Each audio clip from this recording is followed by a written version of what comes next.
You're listening to Back Pew Convos. I'm Sean. And I'm Sal. And this is the podcast God wants you to listen to. So if you want to remain in God's will, have a sit down. Grab a beverage of your choice. And have a listen. You're welcome.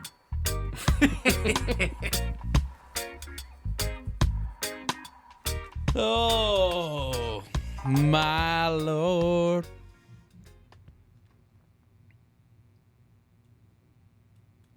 One love, one heart.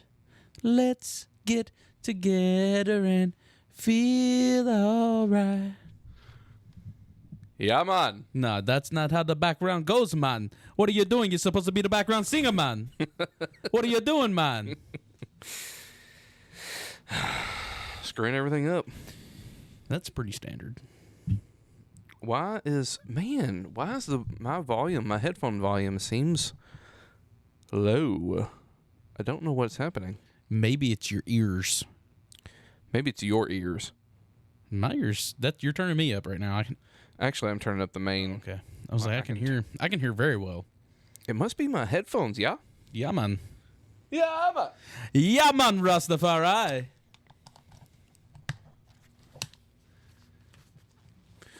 Is that any different? I don't know that it is. It's not for me, but mine was good. Yeah.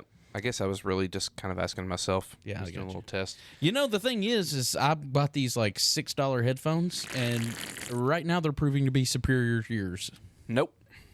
Yeah, man. Mine also do Bluetooth, though, so I can use them for workouts and rucks and whatnots. You know what? I don't listen to nothing when I work out. I go savage mode. Just me and my thoughts. That's what fuels me to do 50K, 31 miles. Just me and my own thoughts. Wrestling with your demons? Yeah, that's it. I don't need no outside inspirations. I don't need no motivations. Just my own thoughts. Well, good for you. No, I don't know that is good for me. I think that maybe means something's wrong with me. La-de-freaking-da. If anything, I think that means something's wrong with me. Yeah, maybe. It's probably... But it is cheaper than therapy. It's not cheap by any means. Race fees and equipment and all that stuff, not cheap. But probably cheaper than therapy. Probably. I guess. Yeah. I don't know. I have no idea. Yeah, man. Well. I'm just in that Jamaica mood, I just recently... I feel it. I recently watched the One Love movie, which I love, by the way. Right. Anybody that's listening that hasn't seen it, what the freak are you doing, man? Yeah. Yeah, man. But yeah, no, I love that. And it's almost we're close enough to vacation, right, to where we're counting down those days. Mm-hmm. It's on my mind every day. It's what I think about, man. Yeah. Yeah, I've been thinking about it a lot too. I'm ready for it. I just hope that we give these people the beach sessions. I'm sure we will. They're coming. Yeah. You're going to hear... Little preview for you guys. We're going to the beach together. Mm-hmm. And when we sit out there all day with nothing but our thoughts and sunshine, you'll never know what we're going to say. You're going to hear all about it. Probably going to do a couple vacay episodes, or at least one, I would say. For sure one. But why not more? Yeah, we might just record our couple conversations every day. Who knows? I don't know what the audio quality is going to be like, because I don't plan on taking all of our equipment. No way, man. I'm just going to take probably just do one of our USB microphones. Yeah. But do it on the phone. Yeah. Yeah. So the quality will probably drop, but one, I guess, good thing about that is you'll pick up more background noise, so you'll hear the waves. Yeah. Probably crashing in the background. Yeah. While we're talking. So you hear us plus the waves, the ocean, which, that's two of God's greatest creations. Right. What more could you want, really? Back pew convos and the sound of the ocean. The only thing I'm worried about is people's faces melting straight off their bodies. Right. And then you're going to have all these faceless people walking around. It's going to be like, who's who? I don't know. There's no faces. Like Indiana Jones, whenever they open up the ark, people just like all the skin just melts off of their bodies. Exactly. You've You've just got faceless people. What are we going to... Skulls. How are you going to know who's who? Faceless Nazis. That's bad. Don't be a Nazi. Don't do that. Yeah. That's our one takeaway from this episode. Don't be a Nazi. That's just silly. I feel like that's a reasonable request. Yeah. What are we doing? Well, what are we doing? What are we talking about today? Tonight. It almost sounds weird saying tonight because it's our normal recording time, but it's not dark out. Yeah, we still got some daylight left. Well, I believe Not much, though. What we're talking about tonight is dun dun dun, the enemy, the adversary, the accuser, Satan, Lucifer, the devil.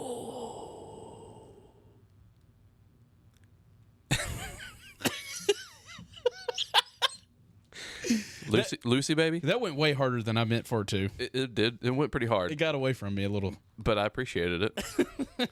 I liked it. Oh, Yeah. Lucy Goosey. Yeah, so Lucy, anyway, baby. what we're talking about is the devil. We talking about the devil. What even is a devil? Well, I mean, I don't know. What are demons? Sawtawn. The demons. Yeah, man. What are they? And spoiler alert, we don't know. That shouldn't be a surprise, actually. If you came to us for those answers, what are you doing with your life? I was talking to Candace about this a little bit earlier on our way to Owensboro, and I was telling her that, like, I wasn't sure how the conversation was going to go, and I wasn't sure how people would take it, because this, like many other topics that we talk about, just the way that we've rethought things. Right. It may sound to certain people like we are downplaying certain things, but I would argue the exact opposite. Yeah. I think that's reasonable, and I also think that that's a reasonable thought because, I mean, I know for sure that we're going to get into it a little bit, but one of the things that I found out when I was looking into, a little bit of research, what little bit of research I did do for this episode, I did figure out, like, man, so much of what I had heard and been taught and believed my whole life is not found in Scripture, or at the very, very base level, it's very flimsy. Mm-hmm. We're talking paper thin, paper mache. Paper mache gets pretty thick, actually. But I know I'm picking up what you're putting down. Yeah, pretty thin. Like it's. I guess what I'm trying to say is it was built up in my mind as though this was a solid rock. Yeah. Like we know what this means for sure. This is exactly what this is talking about. We have this proof and this. Like as there was no question about it. And then when you actually study it, you're like, there's a lot of questions about this. Wait a minute, what? Like, this statue was made out of paper, not rock. Right. All along. You were lying to me. I mean, it can feel like that. It can feel like that, but I do want to... I joke about that, and we've said this a few times before. When we say stuff like that, I don't want to say that we were taught certain things, but we certainly did interpret or internalize what we heard a certain way. So... Right.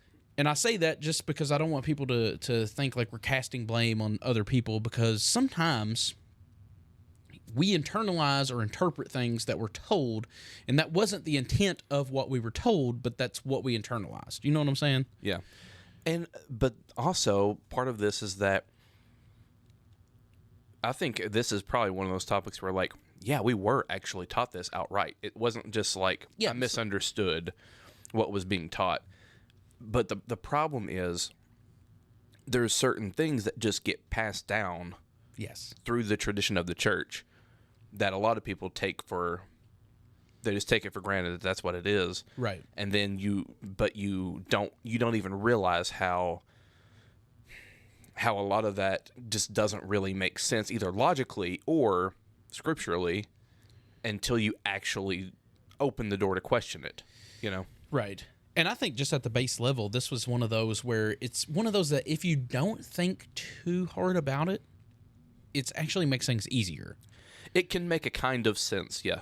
And not just sense, but it makes it easier because you don't have to wrestle with some of those hard questions as to like, why are these bad things happening? Or right, there's a scapegoat. Yeah, you know, like you don't have to wrestle with the tough questions because it's just easy to say, oh, it's just the devil. It's the Satan. It's, you know, the enemy. The enemy's attacking us. You know what I mean? Like right. it's just it's a easy scapegoat, as you said. Yeah. So something. I was thinking about this today. I think maybe the first thing to say, we should probably just talk about like what, like, because this is something that we've changed our mind about. Like, what was our conception of the devil and like demons, spirits, whatever that is? Like, how did we conceptualize those things prior to our deconstruction? Okay. Well, I would say growing up, this was not something I ever thought about as a child. I wasn't. Really? So growing up through my childhood, at least I don't remember. It's not something that stands out to me as like something. The devil was not something that was talked about a lot. It wasn't. Just never thought about it. As I did come into like the Christ Gospel Church, that was something that became more prevalent. Right. But also to be fair, that's where I came of age. Also, so it's where I was. Okay. Yeah. I remember more of what was being taught to me, and I paid more attention, and I was internalizing it more, and that was kind of like my rebirth experience, right, in the church. Like I became born again within that segment of my life, you know. Right. So yeah, I guess before my deconstruction, I had this conception of Satan, who was the devil, who his name was also Lucifer, I guess. He was an angel. I believe I'd heard he was the angel of light. I think it had something to do with worship or praise, music of some kind. Right, that's what, yeah.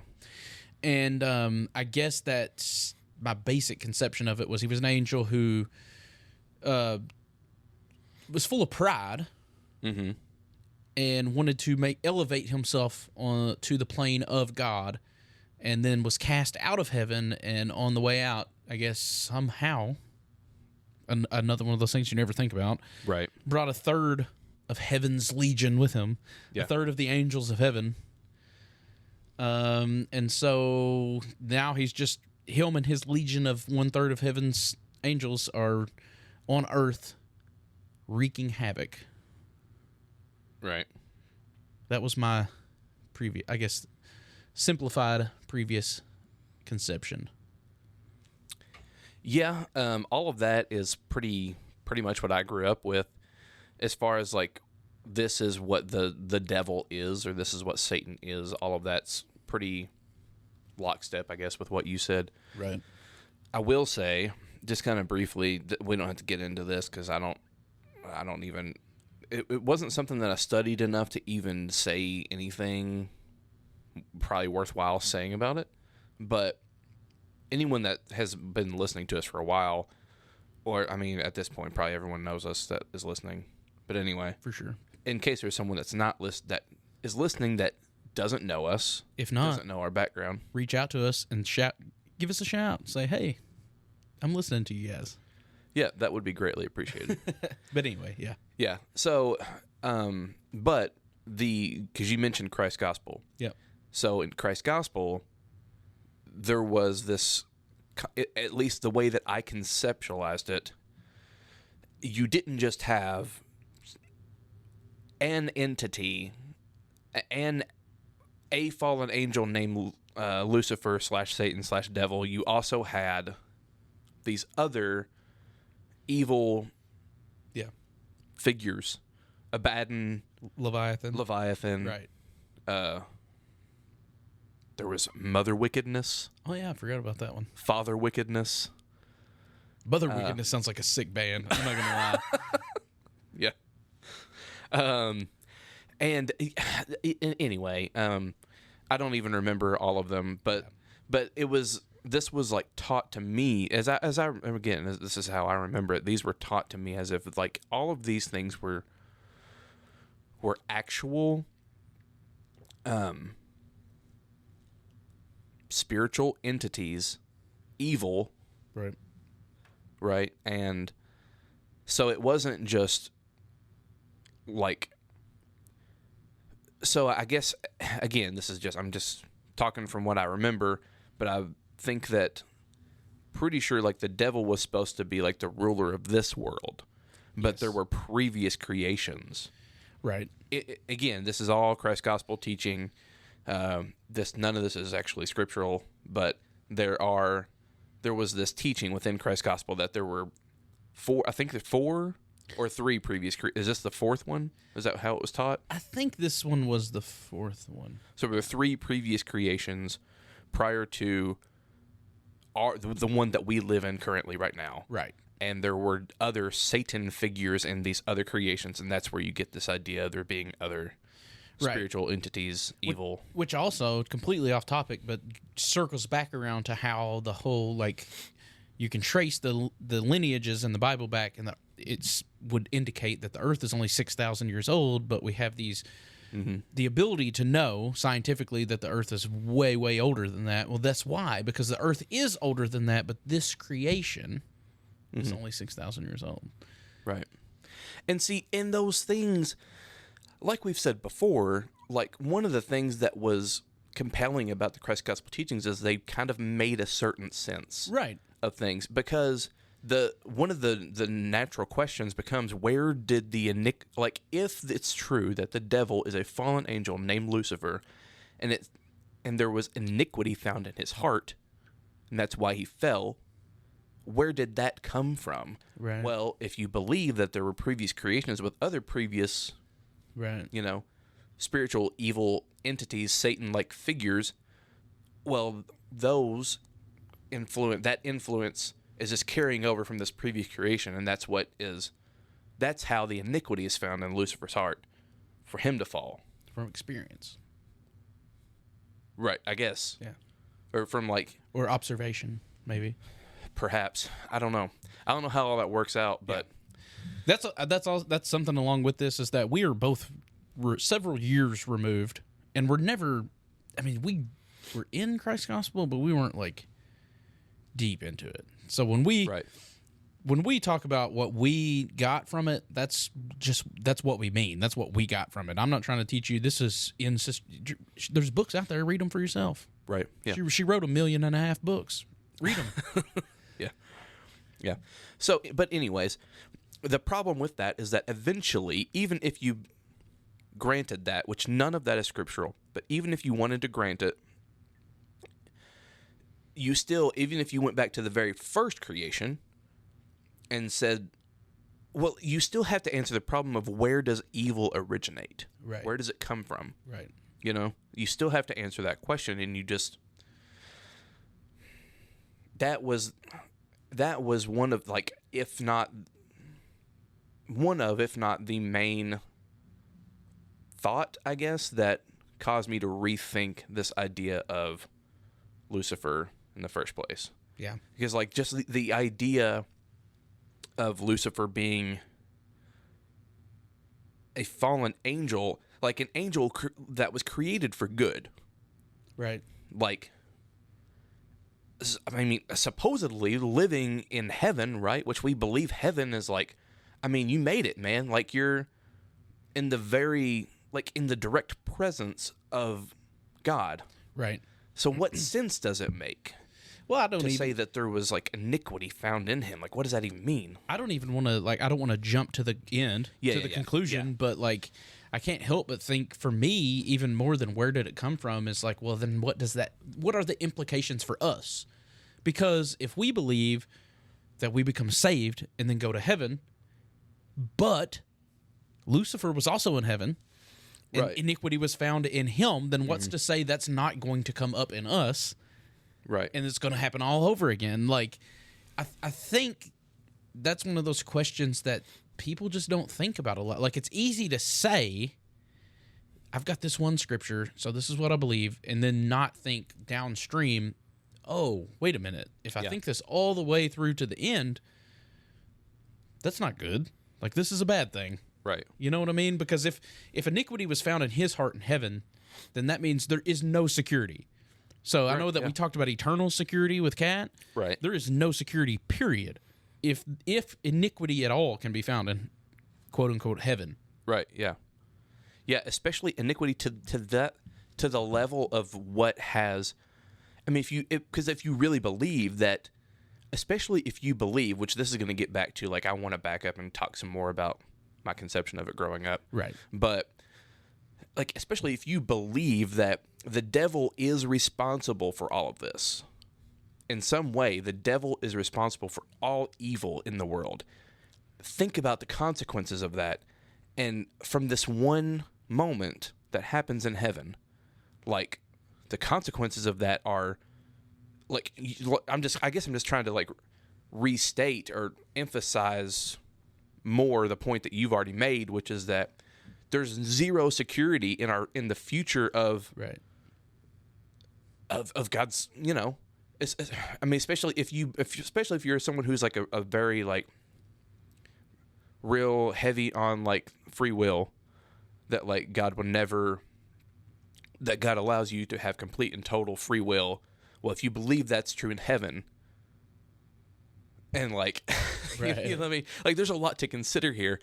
Like, is it, if free will exists in heaven and you can make those choices and Satan already has, then again, I'm just kind of, I guess, restating the whole it's problem, just like the saying goes, history repeats itself, right? Yeah. If it happened once, it's going to happen again. Right. History repeats itself.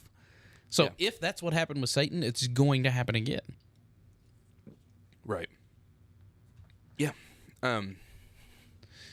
Which just kind of makes nonsense of the whole thing. If we're supposed to have quote unquote faith, like, you can't have faith if you have nothing to base your faith on. You know what I'm saying? Like, right. It kind of tears the whole thing down. Yeah. Anyway, we jumped way ahead. You said you wanted to continue talking about what your conception growing up. Yeah, well, I mean, I guess what I mean by that is, like, because it's pretty interesting the contrast between the way you grew up and the way I did, because you said until you came to Christ's Gospel, this wasn't really a thing you ever thought about, or, like, it wasn't something that was taught a lot or talked about a lot. Right. In the Baptist church, probably. Well, at least not, because I've said before, like, we were Sunday morning Christians, you know, like, we went to Sunday school Sunday morning. We didn't go Sunday night, we didn't talk about it at home that I remember.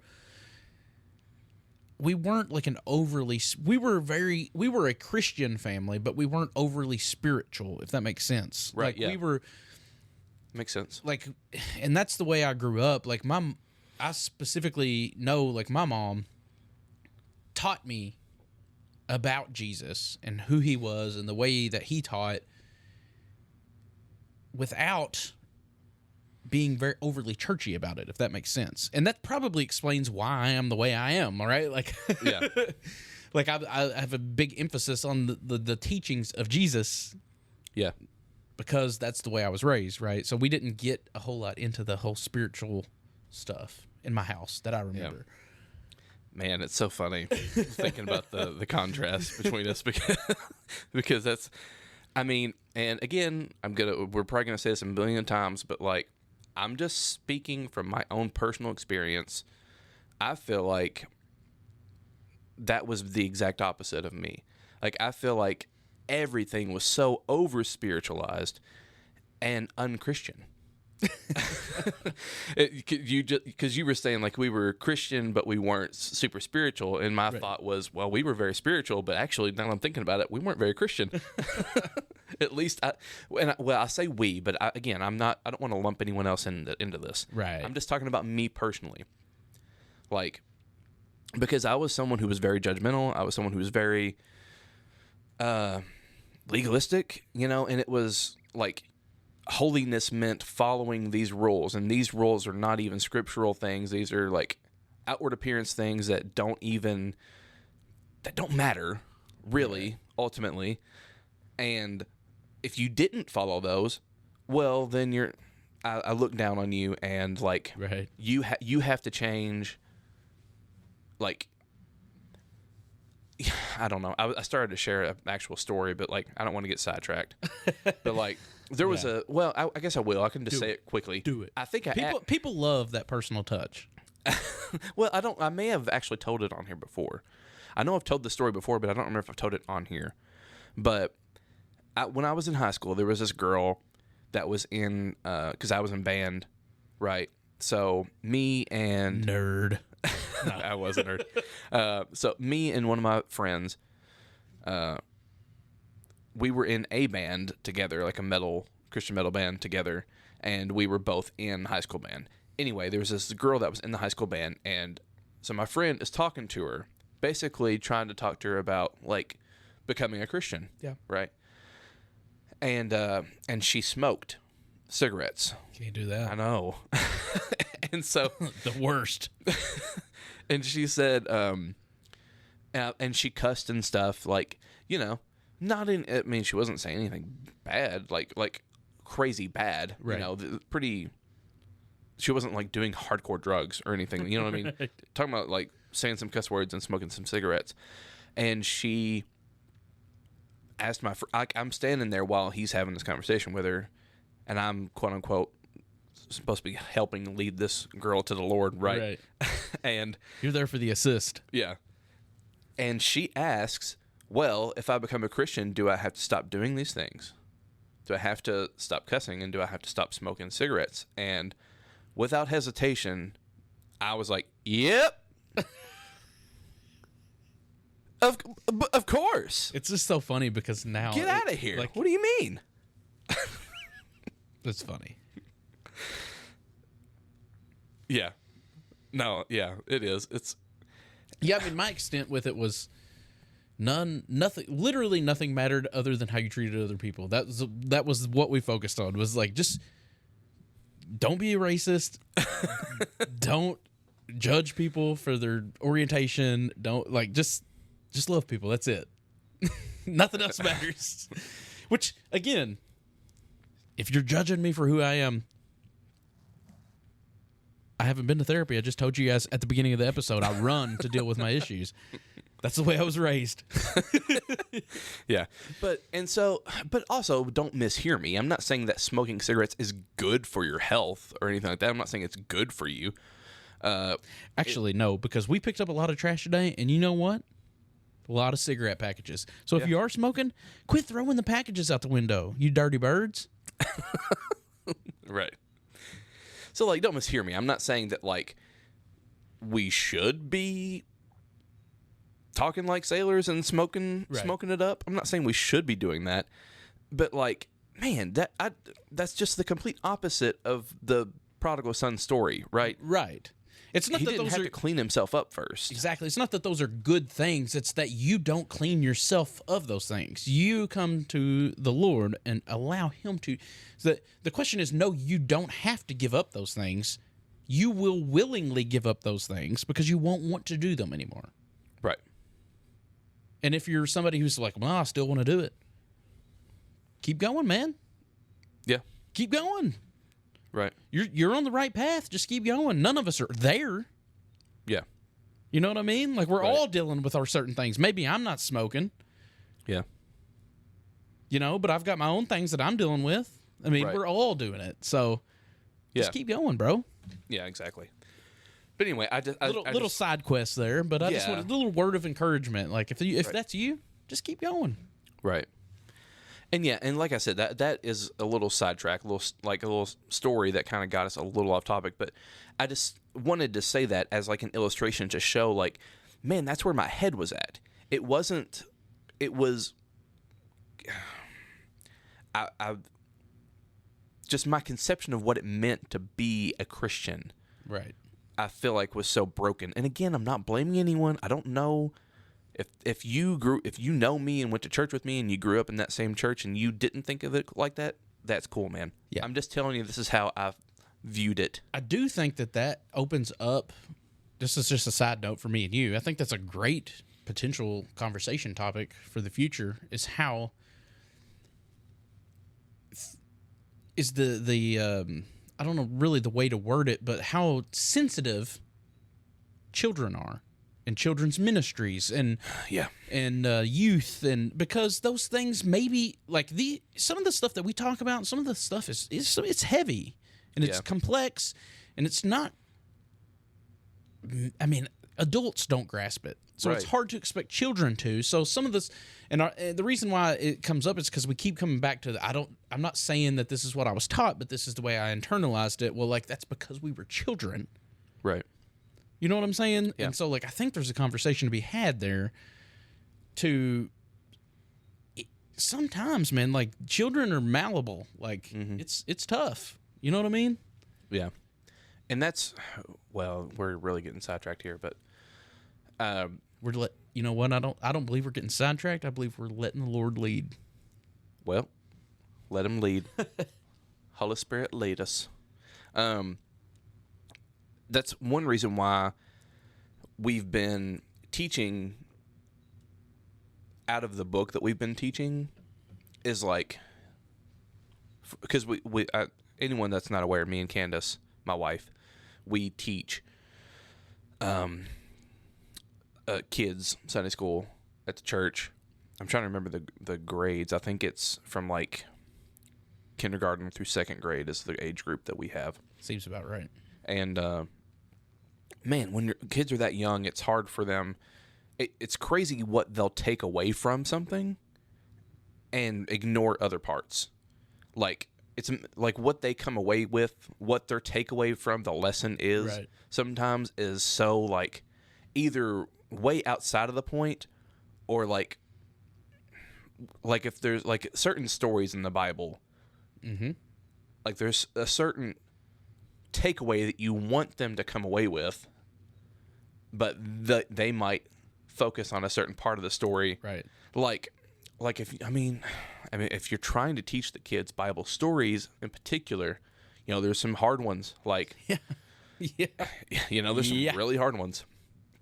Like, I remember having to talk to the kids about, oh man, my mind's blanking on Abraham and Isaac, right? Mm-hmm. How he was going to sacrifice his kid, you know, like that's a hard one to teach, you know, and like what you don't want them to hear is that, well, God wanted this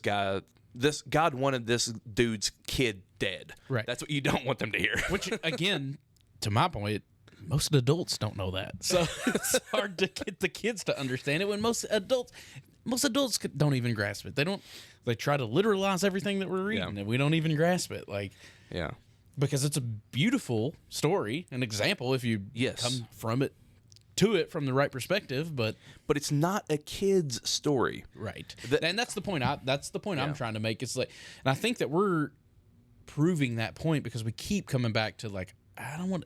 And I think that people that knew us, who were adults when we were children, and were the ones teaching us, would hear us and say, "That's not necessarily what I taught you." Yeah, no, but that's what we internalized. Right. Yeah, that's the point I'm making. Is like children internalize things. Yeah. And we're just not, man, like the Bible is an adult book. Yeah. It is. It really is. And like, even like the kid Bibles, a lot of times you can only fun it up so much. Like, the details of the text are the details of the text. Right. And if you're going to tell the stories, they're going to be heard by the kids a certain way, internalized again a certain way. And I don't think that kids are ready for that, man.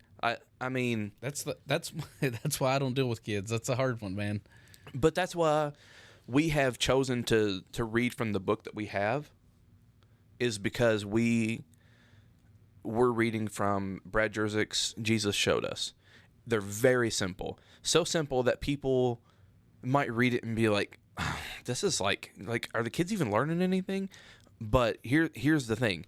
It is so simple that there is only one lesson to be learned, and we learn it every single week over and over and over and over and over and over and over again. And that one lesson is this: God looks like Jesus.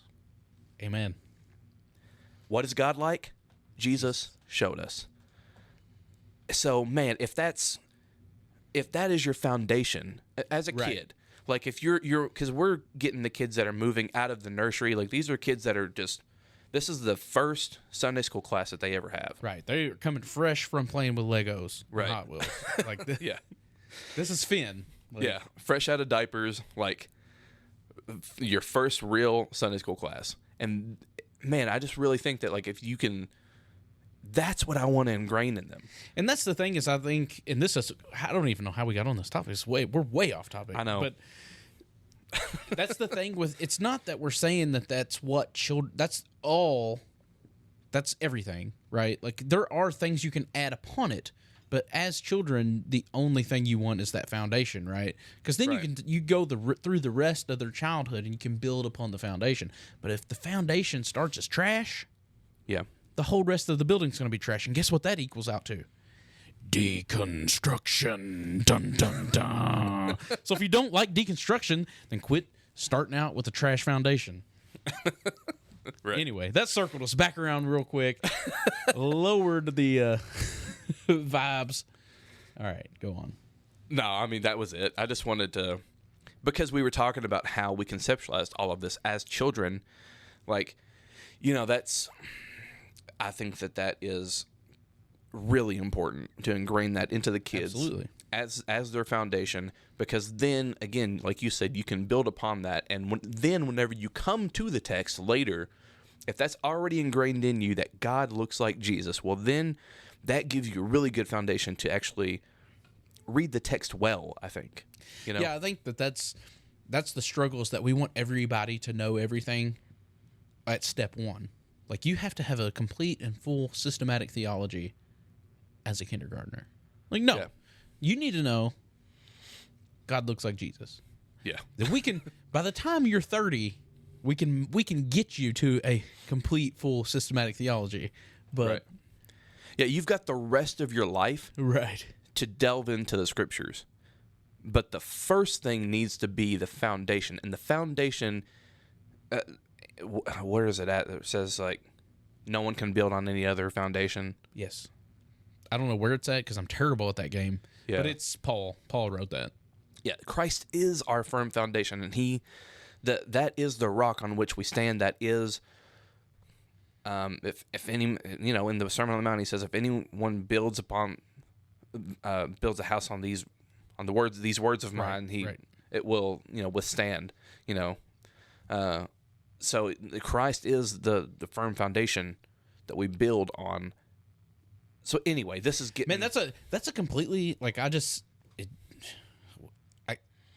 that's completely off topic. But I just realized where that saying is at. That's dead at the end of the Sermon on the Mount. Yeah. And he says, if everything is built on these words, so it's like literally if you don't know anything else but the Sermon on the Mount, that's all you need. Like, it will stand. Right. Yeah.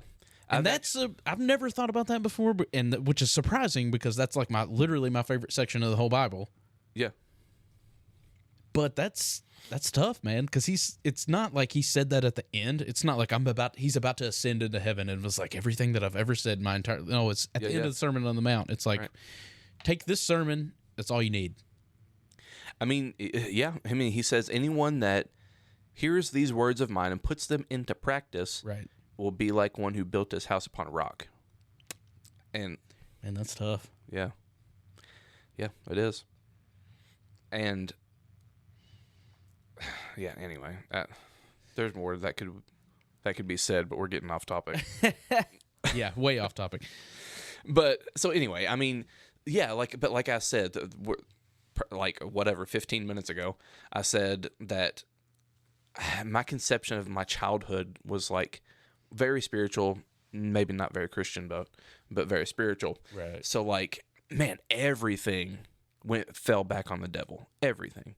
It seemed like, and I don't know if I don't want to overstate it, but I don't know that I'm exaggerating either.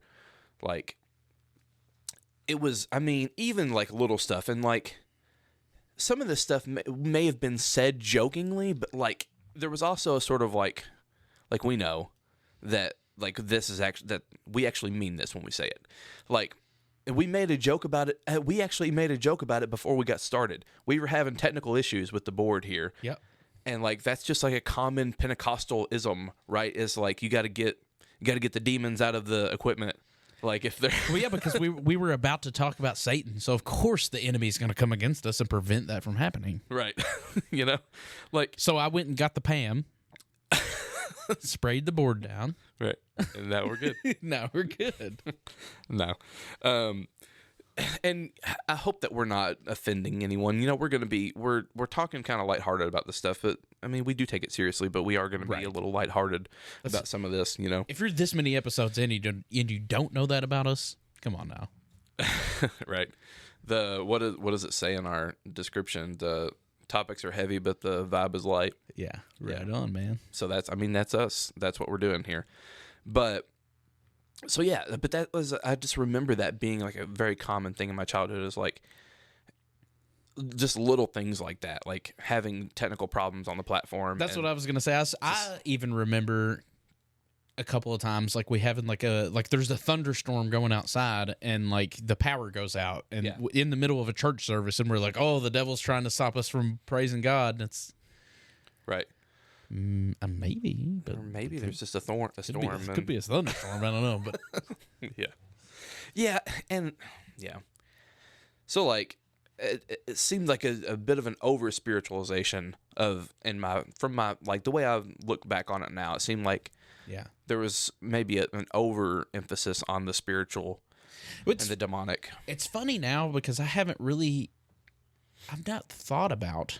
Because I don't know what the like official doctrine of I grew up Southern Baptist. I don't know what like the quote unquote official doctrine of the Southern Baptist is. I just don't remember talking about it a lot. And it was one of those things like we believed in it, I guess. Like I believed that there was a devil, there was an enemy, there was a Satan or whatever. Like, but I didn't know anything about it other than that was the bad guy. Yeah, this was like it wasn't something that I remember talking about a lot. Yeah. So I don't know if that's just me and because I'm old now, that was many years ago. Yeah. Or if that's just not something they emphasize. I don't know. Yeah.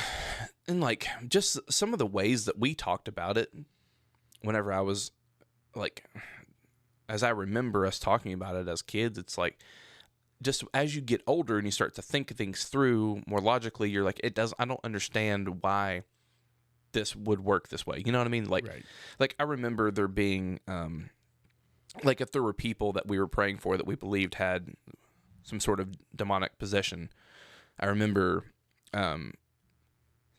sometimes they would have people leave the sanctuary and go to like another part of the church. Right. Or like move to like a certain section, like in the back of the sanctuary, or like if you were there and you were going to stay in the sanctuary, you were told to like plead the blood over your mind so that this thing, because it's going somewhere when it leaves this person and you don't want it to get in you. Right. Just because like when Jesus pulled the legion out, right, they went into the swine, they're going somewhere. Right.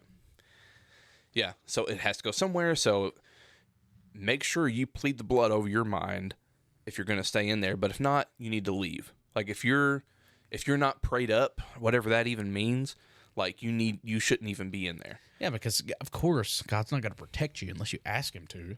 Right. Well, I mean, he's a good father, but he's not that good. Come on. But I mean, joke. Well, but I mean, even more than that, like this thing can enter my consciousness. It's not going to go through walls. Get out of here. But it can't go through this drywall. No. Of course not. You know, like, don't you know the laws of spirits?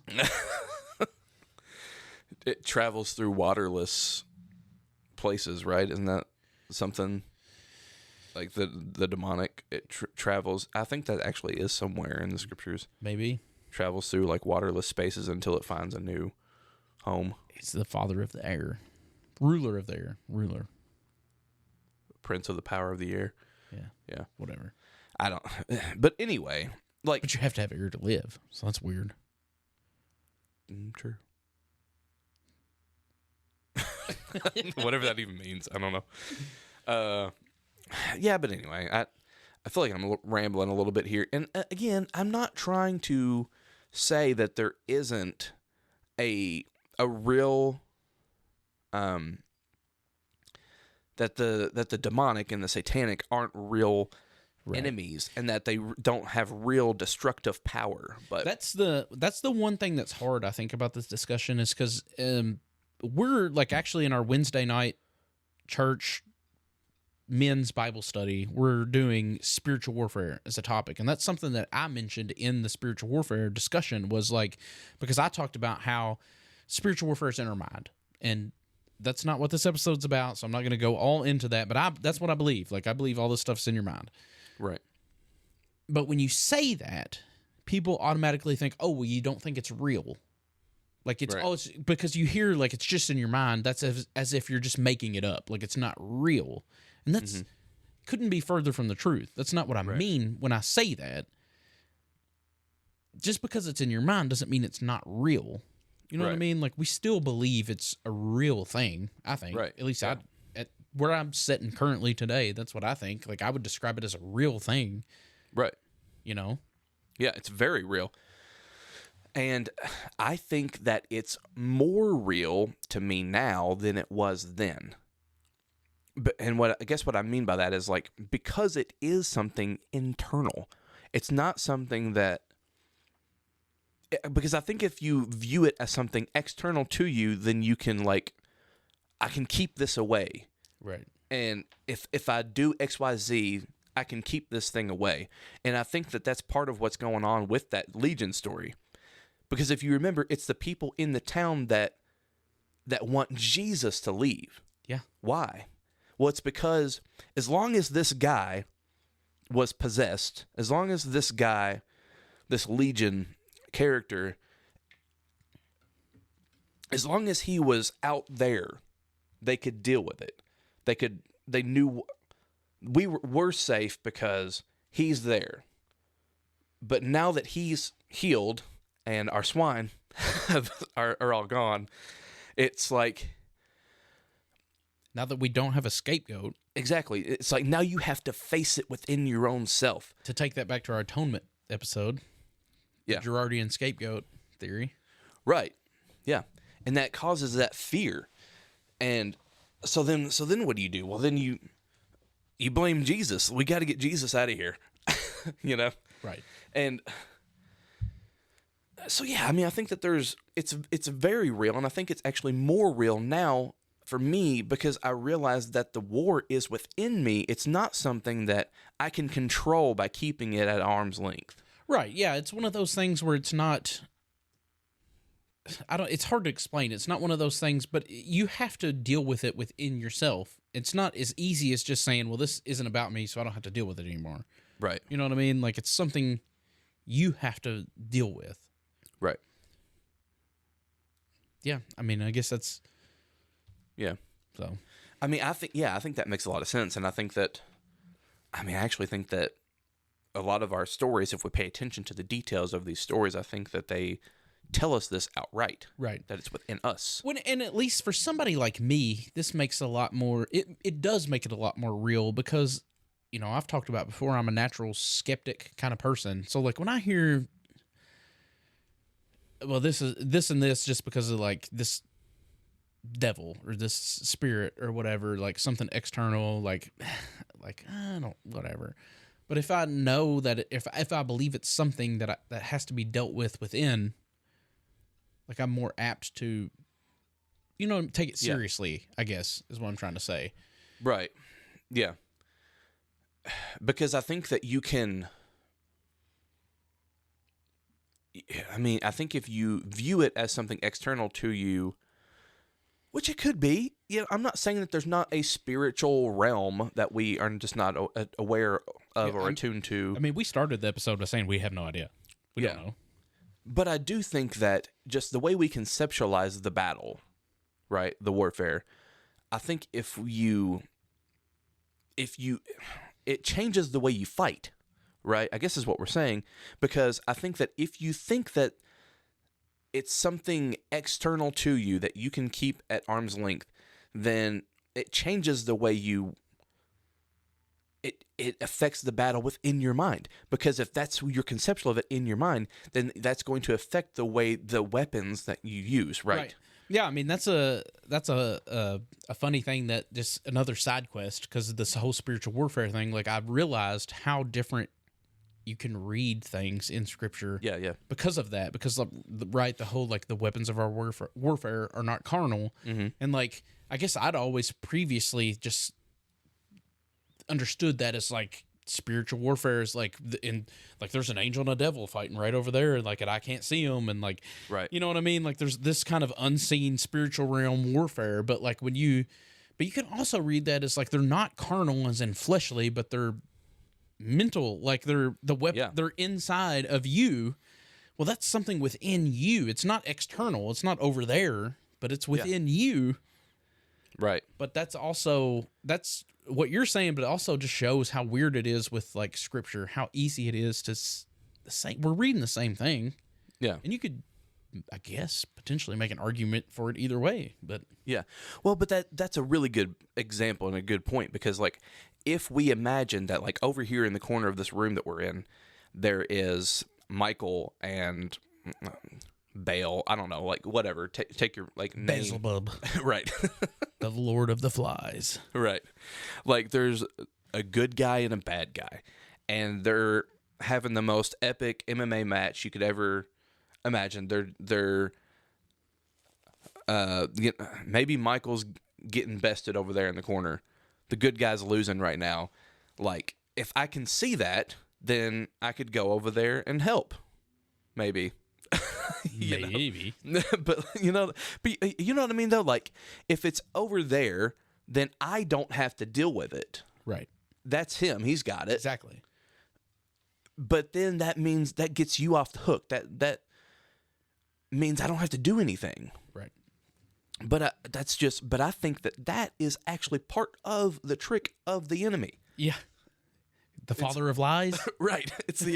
That's the irony of it, is that I think that's too easy. I think it's too easy.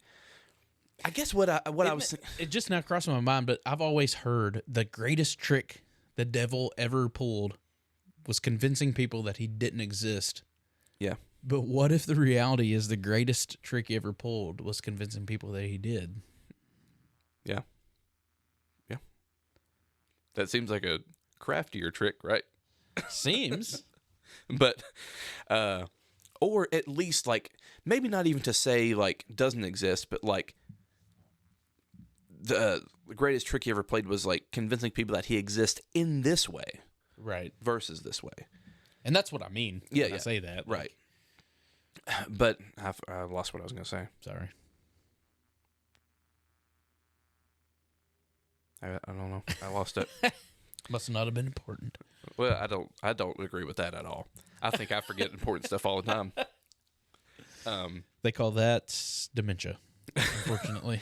What was I saying? I was talking about The fight over there, and fight over you there could go and- over there if you wanted to, but you probably won't, yeah, because you don't have to deal with it, because it's not you, it's his fight. yeah, and how it does change the way you fight. Oh, I remember what it was. So, as I was thinking about this topic a little bit today, and whenever me and Candace were talking about it a little bit earlier, I was just thinking, like, I guess really like and I guess spoiler alert, I mean, this is kind of how I conceptualize it right now, is I don't know what it is, but I just have this really strong, I just have a really strong feeling that whatever we've said about it is lacking. You know what I mean? Like, Yeah. the ways that it's been talked about, in at least in our circles, it's not quite getting at, I think, what's actually going on. Right. It's not that I know what it is, but I don't think it's this. Right. I guess is what I'm trying to say. That's probably actually a really good way to put it, I guess. I think. Yeah. So, I mean, I guess like we were saying, we had a certain conception conception of it before, and we don't view it that way now. There was an over-spiritualization of it, I feel like, and maybe an overemphasis on the power of the enemy without talking about without making sure that we say more about the power of God. Right. Then we talk about, I just remember being scared of being possessed, like watching a movie and getting some sort of spirit on me, and like I talked about being told to like plead the blood over my mind. I was like, I don't even know what that means. Like, I'll just say that. It's so funny that you brought that exact example up, because I specifically remember that coming up with like me and Kelly, where it was like, we can't watch this or whatever because we don't know. And then I was like, what are you talking about? Right. What are you even talking about? Yeah. Like, how does that make any sense? Right. But, like if that's all you've grown up with. Yeah. And I mean, I don't know. I'm not, that doesn't make a lot of sense to me, but I'm not saying it's not right. I'm not saying that. I mean, just for me personally, I mean, you can say whatever you want about it, but I guess for me personally, like, that doesn't make a lot of sense to me, but that doesn't mean that that I'm not wrong, that, certain things can carry a spirit with them, but that would only mean something if you would have to define spirit. Exactly. Yeah, that's exactly. And I can't. Right. So I don't know. That's why I say I just don't know. I mean, I guess you could say better safe than sorry and just not do those things, but I mean, I guess. Boring. But like, I mean, some of that is as silly though as like I wasn't allowed to watch Power Rangers when I was a kid because there was like magic in it from time to time. There was not magic in Power Rangers. There was like mythical creatures. I don't know. There was stuff in it that was like, you know what I mean?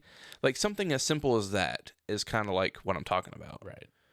But I could watch movies like Rocky where, very violent language, like right. It's like it's just funny thinking back like on my childhood and like where the lines are drawn and where they're not. And anyway, I don't, if I'm sure my mom and dad are probably listening and I'm not trying to like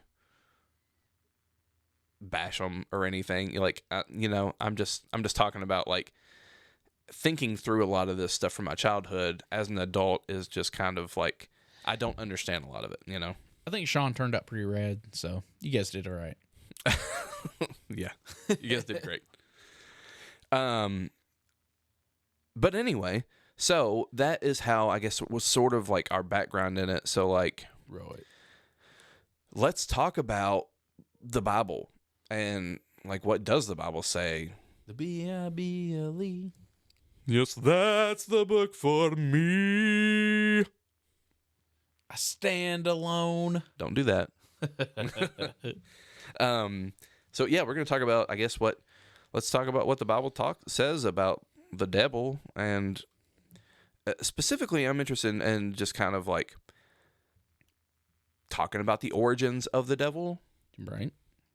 Because again, both of us have already said that we conceptualized it as the devil is a fallen angel, created good, lived in heaven, had a job to do in heaven, right? Was created good and was named Lucifer. And at some point, there was sin found in him, that sin of pride, and he fell and took a bunch of angels with him, which that's even weirder.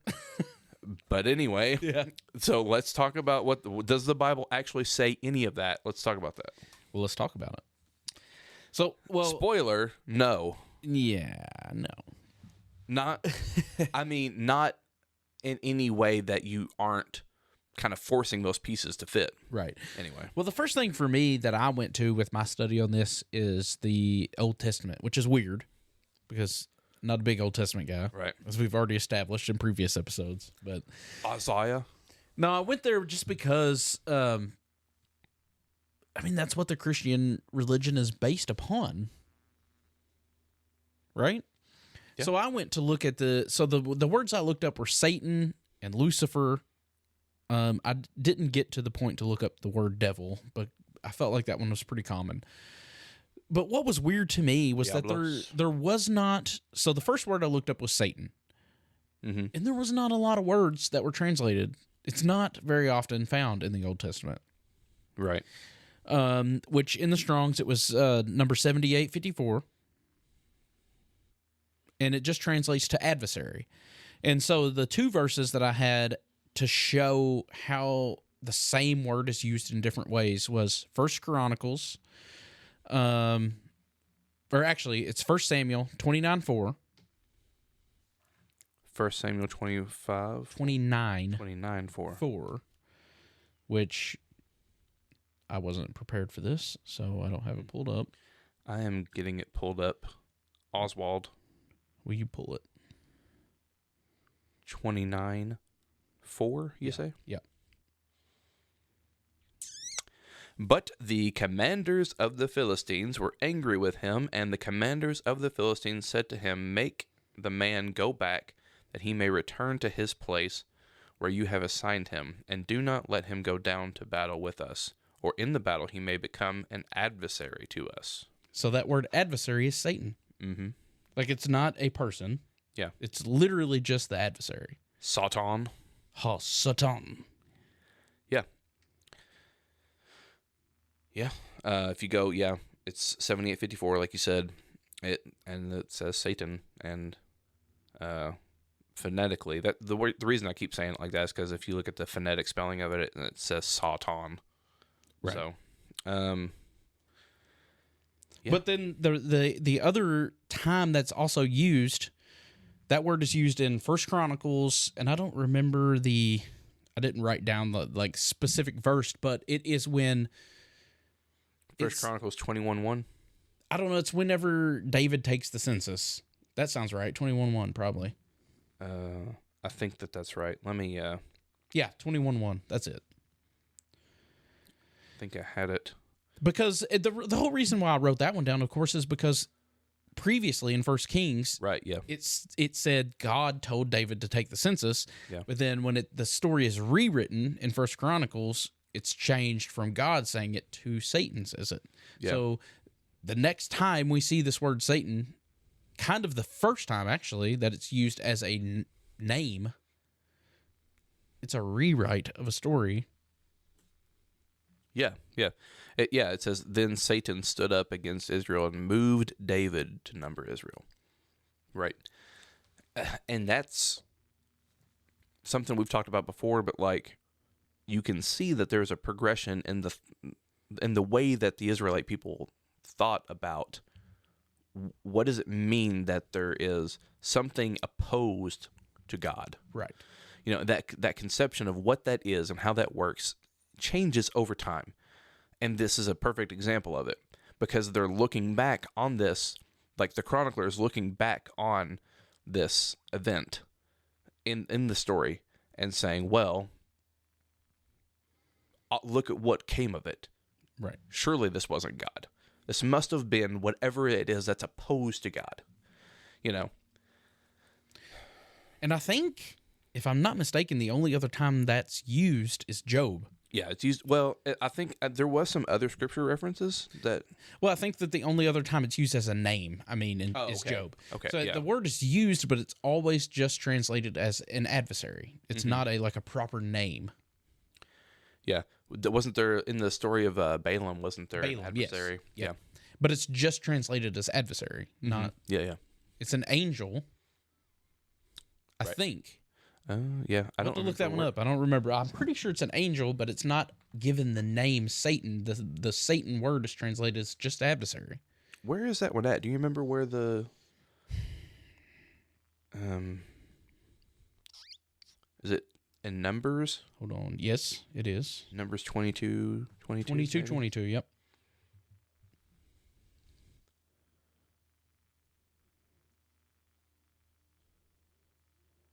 The angel of the Lord took his stand in the way as an adversary against him. Yeah, the angel of the Lord, is that what you said? Mm-hmm. Yeah, and it's Yahweh. If you look at the interlinear, the angel of Yahweh. Yeah. Which again goes back to the story of Job, right? Like, it doesn't, I don't think it says that Satan in that story is an angel, but he's buddy with God at the beginning, kind of, right? It's, at least it seems that way. They're a little too, like, their conversation with each other is a little too friendly for them to be adversaries in the way that they are, right? In the way that we conceptualize it anyway. So, like, again, that's, to me, that's just an example of, like, this conception changing over time of what the enemy is, you know? Right. Because if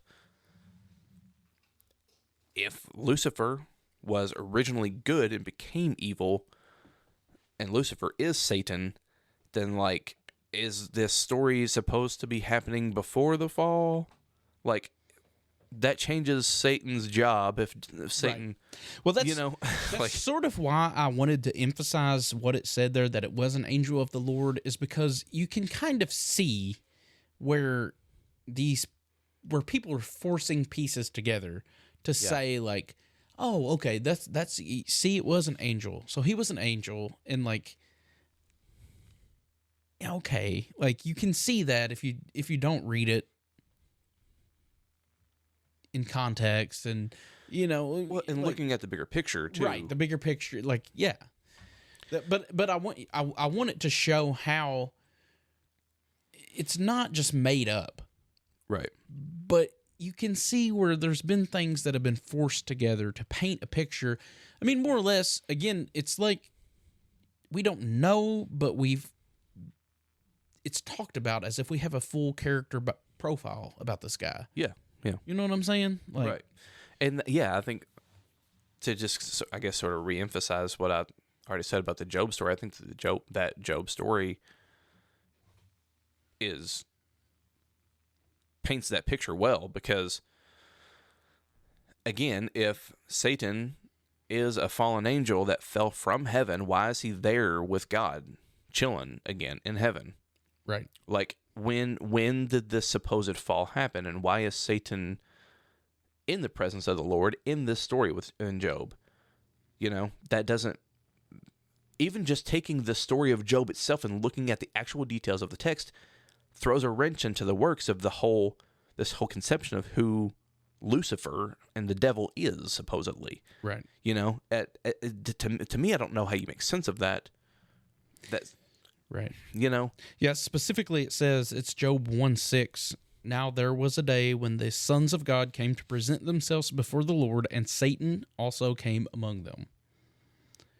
So that's, what does that even mean? There was a day when the sons of God came to present themselves before the Lord. And right. Satan, so we pinpointed on that Satan, but, like, yeah, sons, plural, of God, of the Lord, like. Yeah, there's a lot to, part of this is, I don't know enough about it, but part of this is we're talking about stuff that, like, man, the way that the Israelites, the way the Hebrew scriptures talk about God, and the whatever angels are, like, the way that it's talked about is not clear, and it changes over time. Right. It does progress, it does change. Right. You know, like, I've heard Michael Heiser talk about the divine council before, that, like, the sons of God, that's a way of talking about the divine council, which is basically just, like, a bunch of, like, I don't know that you would call them angels, but, like, I don't know. It's been a long time since I listened to Michael Heiser about this. I don't want to misspeak, but essentially almost like a polytheism sort of concept, but, like, Yahweh is, like, the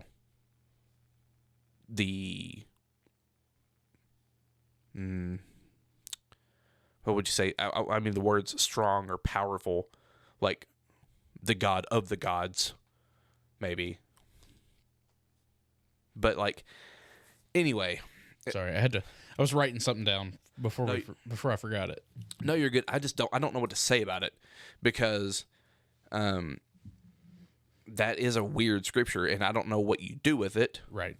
Unless you just realize that there is a progression of the way God and the angelic, right, all of that is thought about. Well, I think the reason why, and this is just my personal uneducated interpretation, the reason why I emphasize that is because it's a story. Right. We take that one, not even that one verse, because I've shown in that one verse that we don't even take that verse literally. We take that one word out of context, literally. The rest of it, we don't.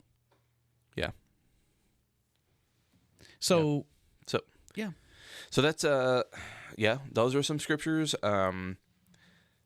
So the ones that I know are used to talk about the sawtawn as like a fallen angel. I know that there's some from Isaiah. That's probably 14. The first one you should go to. Let's in fact, I can find that one real quick. I don't want to misspeak, but I believe this is literally the only time the name Lucifer is written in the Bible. I might be wrong. I did a quick search. That was the only verse that came back. Isaiah 14:12. Isaiah 14:12, you say? The only verse. So again, think about how confident people are in using the name Lucifer and what that means. Yeah. There are 66 books in the Protestant Bible. Yeah. Who knows how many words? One. One word. I want you to take a look at your Bible right now. Look how many pages it is. Open it up. Look at a page. Look how many words are on that page. Yeah. One word. All right. So, Isaiah 14, Isaiah. I like to say it like that. It sounds better like that, to be honest. I mean, the Aussies don't have a lot on us, but that's one way they got us. Right. So verses 12 and 13. How you have fallen from heaven, O star of the morning. This is how this translation puts it. So it doesn't say... It doesn't even say Lucifer. This is the NASB, the 1995 translation. How you have fallen from heaven, O star of the morning, son of the dawn. You have been cut down to the earth. You have weakened the nations, but you said in your heart, I will ascend to heaven. I will raise my throne above the stars of God, and I will sit on the mount of assembly in the recesses of the north. Yeah. So I've got the New King James. It says, it's the same verse, but it's, how are you fallen from heaven, O Lucifer, son of the morning? Yeah. That's what translation is that, you said? New King James. Oh, okay. Yeah. Which is more literally translated day star, which I see it all the time because I go and run early in the morning before the sun comes up. That's Venus, the day star. It comes up right before the sun comes up. Yeah. Well, if you back up, let's back up right to verse 4, and it says... Well, even to be before you start reading, even mine, this Bible I'm reading from has like a heading, like it breaks it down to the sections. Yeah. This section is called "The Fall of the King of Babylon." Right. All right. Actually, start in verse 3. Okay. Verse 3 says, and it will be in the day when the Lord gives you rest from your pain and turmoil and harsh service in which you have been enslaved, that you will take up this taunt against the king of Babylon. So whenever the Lord gives the Israelite people rest from their pain and their turmoil and their harsh service, because they've been enslaved by the king of Babylon, they will take up this taunt. the things that it's about to say directly after this take up these sayings, this taunt against the king of Babylon, and say, how the oppressor has ceased, fury has ceased, the Lord has broken the staff of the wicked, the scepter of the rulers, and it goes on and on and on until you get to those verses in verses 12 and 13. All of this it says directly within the text. It directly says that when the Israelite people are released from bondage to slavery from the king of Babylon, this is what they're supposed to say to the king of Babylon. Right. It's talking directly about the king of Babylon. Exactly. Which, it seems straightforward enough to me, but right. What I've heard, the argument that I've heard, again, when you bring that to somebody, is that they're like, yes, in the physical, that was a prophecy against the king of Babylon, but it also had a dual meaning, which was also Satan, the devil. Which, that's one of those, like, I mean, sure, like, I don't have any, there's no way you can say for sure that that's not true, I guess. Right. Yeah. Like, but also, I think you need to take a step back from that and be like, yeah, okay, but why do you think that? You don't do that with any of these other verses in Isaiah. Right. You only apply it to that one. Why? Well, because you have a preconceived notion, and that preconceived notion fits what you're saying there. I mean, I don't know. We were talking about this before we hit record. I didn't have a chance to research why that interpretation came about, but my assumption was, as I was driving from my house to here, I was thinking that probably it had to do because when Jesus sent out his disciples and they came back and they were like, man, even the spirits listen to us, and obey us. And Jesus' response was, I saw Satan fall like lightning. Right. And so my assumption is people put that one and was like, oh, yeah, well, in Isaiah, the son of morning falls. But isn't it, given the context of when Jesus says this, though, right, it makes far more sense that what he's talking about is in reference to the fall of Satan's kingdom. Right, for sure. Because the disciples say, even the demons, obey us. Yep. And Jesus says, I saw Satan fall like lightning. Satan is seeing the fall of Satan is, whatever the Satan is, whatever our enemy is, it's losing its grip. The second that Jesus comes on the scene and the gospel begins to be preached, the enemy is losing its grip on humanity. The second that happens. Right. And I mean, really, you could say as soon as Jesus draws a breath, the enemy begins to lose its grip on humanity. Right. And so, yeah, he's falling in that sense. But to take this one passage out of its context within the Gospels and try to read it back into this text from Isaiah that you're already reading something into, right, in the first place is crazy, I think. Which I don't want to put words in, build a straw man. I don't know. Right. That's just my assumption because I didn't have a chance to research where that interpretation came from. But I just know that when I've brought this to people's, when I've talked to people about this in the past, that's the argument that I've gotten was like, yeah, in the literal, this was about the king of Babylon, but also on the spiritual side, because prophecy has a spiritual and a physical side. Yeah, and that's true. Yeah. Sure, maybe. Fair enough. Fair. Yeah. And there's no way to disprove that. It's sort of like disproving that Bigfoot exists. You can't. Is it unlikely? Yes. But I can't disprove it. I can't provide you proof that Bigfoot doesn't exist. Right. You know what I'm saying? Yeah. So in that regard, sure, I can't say that's not what this is talking about, but I just want you to think about why you think that about this one verse. Right. And not all the rest of Isaiah, which is a pretty long book, by the way. Yeah, for sure. One other thing from Isaiah before we move on to some other passages or whatever that I wanted to read is from verse 16. Again, I already said how this whole section started. Mm-hmm. And then those scriptures that refer to Lucifer in 12 and 13, in verse 12 there, well then, if you keep reading, in verse 16 it says this, those who see you will gaze at you. They will, again, this is a continuation of what it said. This is either talking about the king of Babylon or Lucifer, Or if you wanted to say both, sure. But verse 16 says this: those who see you will gaze at you, they will ponder over you, saying, is this the man who made the earth tremble, who shook kingdoms? Is this the man? It specifically says the man. Now again, you can say, well, it says man, but I know, but wink, wink, I know that really is talking about Lucifer. Well, I mean, maybe. Right. But it doesn't say that at all. And actually, given in the context of, again, the way this section of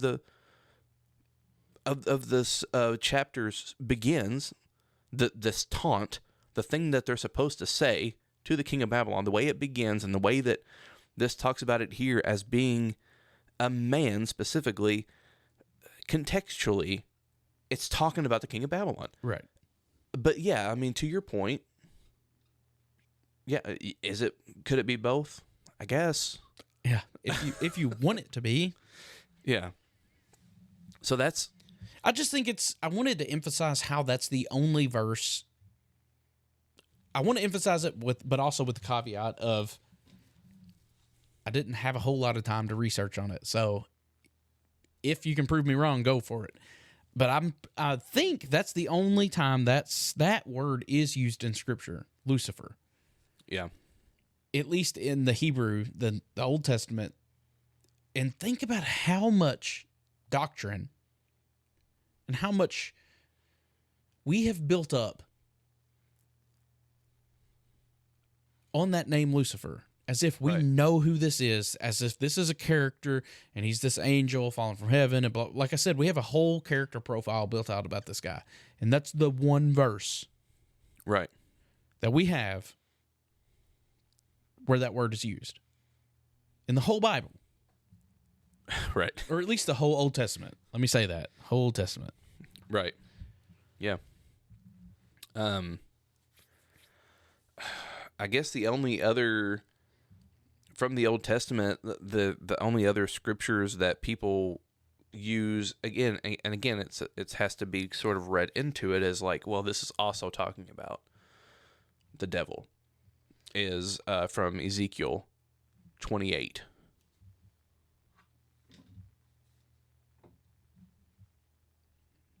Anytime I hear the name Ezekiel, I think about Children of the Corn. I know you weren't allowed to watch the Children of... No. I wasn't. That is for sure. I'm sort of reading through Ezekiel 28. Well, I think it is right off the beginning, right? Because it said, even though, again, the heading of this Bible, which again, it's just the heading. This isn't in the original manuscripts. But the heading is the proclamation against the king of Tyre. And this is the New King James again, starting in verse 1.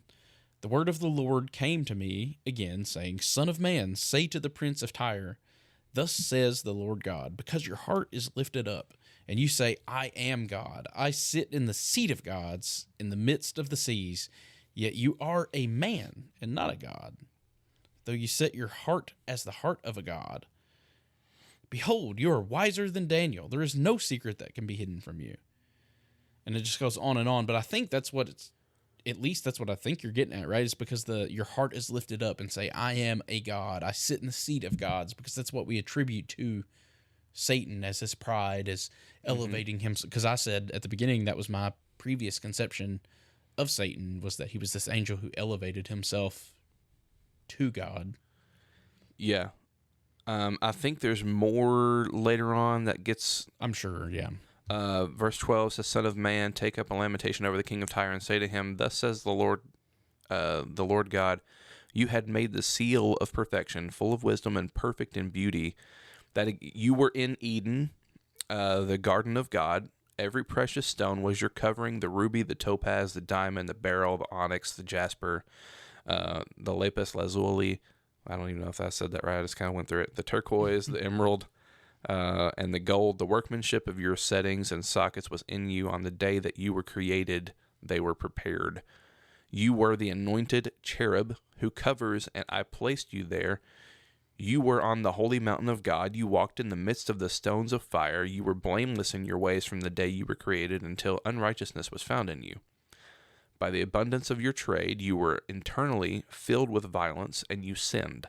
Therefore, I cast you as a profane from the mountain of God, and I have destroyed you, O covering cherub, from the midst of the stones of fire. Your heart was lifted up because of your beauty. You corrupted your wisdom by reason of your splendor. I cast you to the ground. I put you before the kings that they may see you. So, I mean, we could go on, but I think that,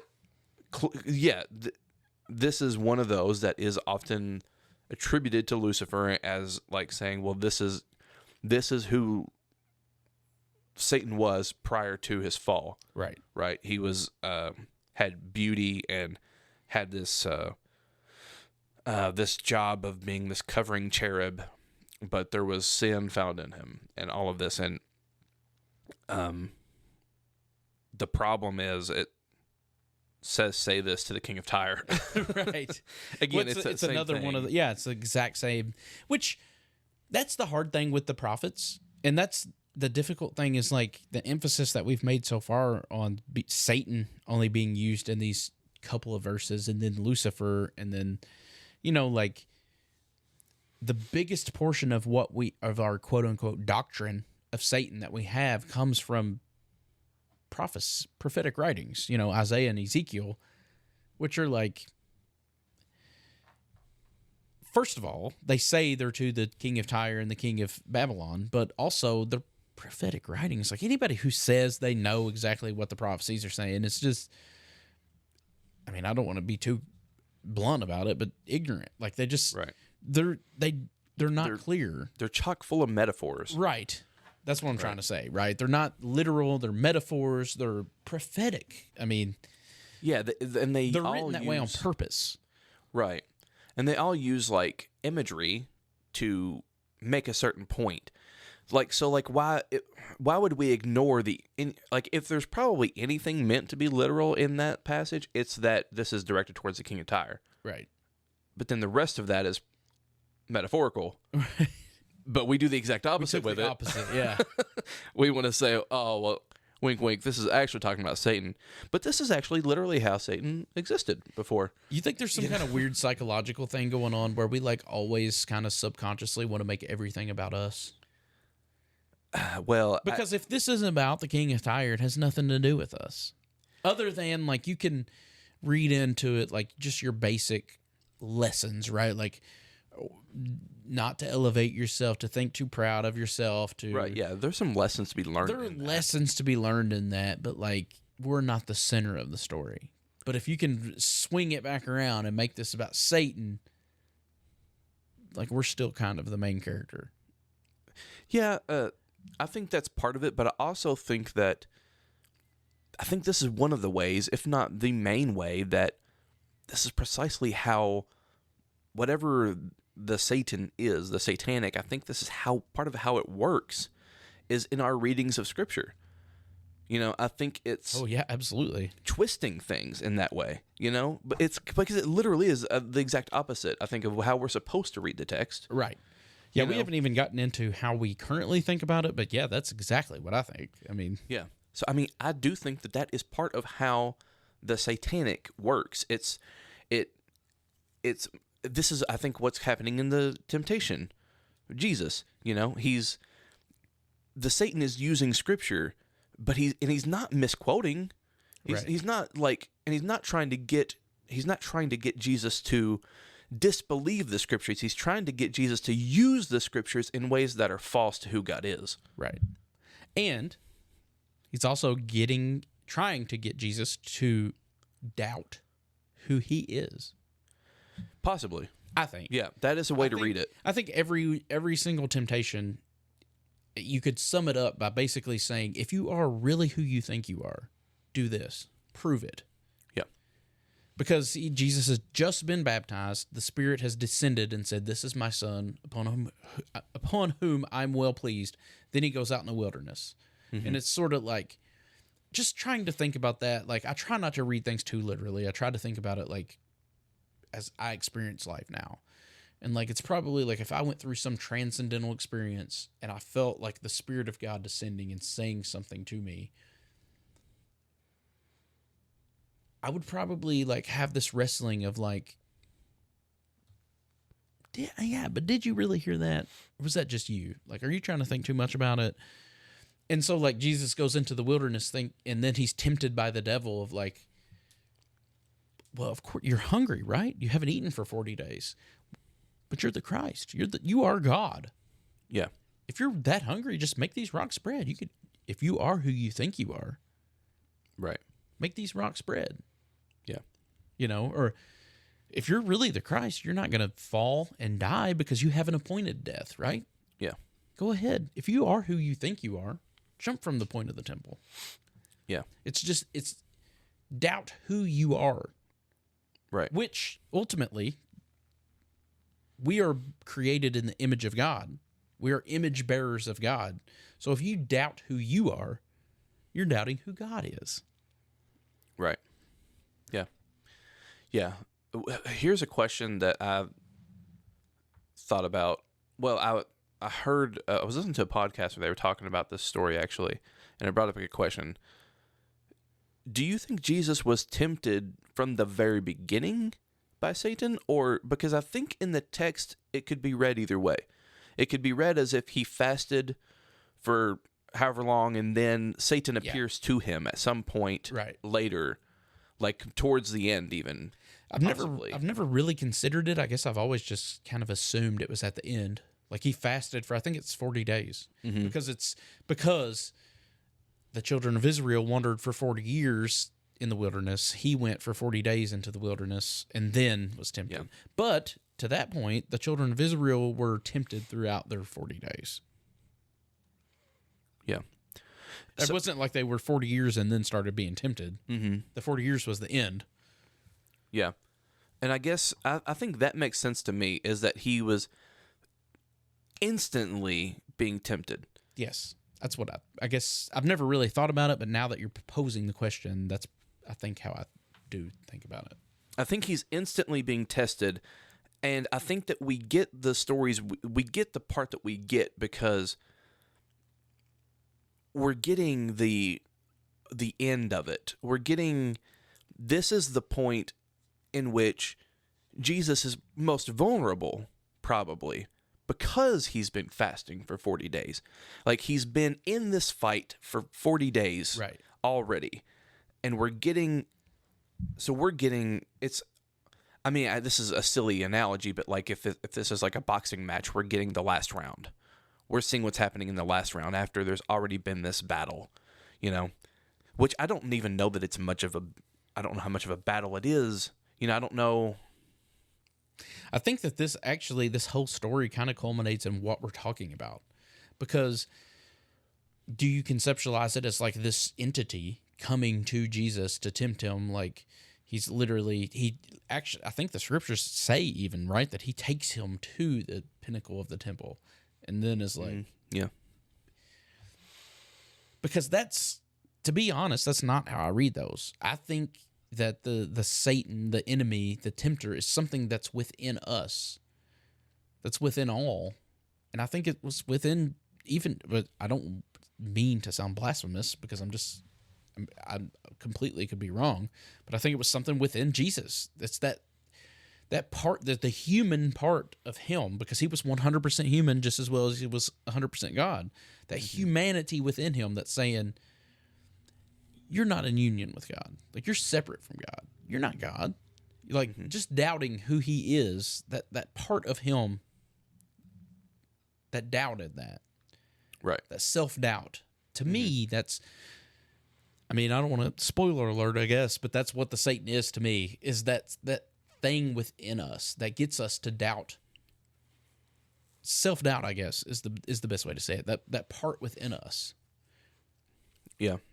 That adversary who tells us that we are separate from God, who tries to use the scriptures, it's the father of lies, right? It builds up that lie of who God is within us. Which goes all the way back to the Garden of Eden. I've talked about it before, about how at the fall of man, right? Like the very first lie was God's withholding something. The serpent lies to Adam and Eve. God's withholding something from you. And then they eat of the tree and hide because they're afraid of God. But God didn't show up angry. He showed up looking for his walk. Like, yeah. The whole thing is a lie about who God is. So that the enemy, like knowing that, what is the enemy? It's this thing within us that's perpetuating this idea that God is separate, that God is angry, that God is vengeful, that God is wrathful, that God is, plug in whatever you want. These false images, these false idols of God that have been built up in our mind over these centuries. That's what the Satan is to me. Yeah. Yeah, that is definitely, and maybe this is where there is a distinction to be made between the demonic and the satanic, and that I think that what you're talking about maybe would fall in the category of the demonic, and then the satanic, because we do have scripture that talks about like Satan. Where is it at? Where it says that he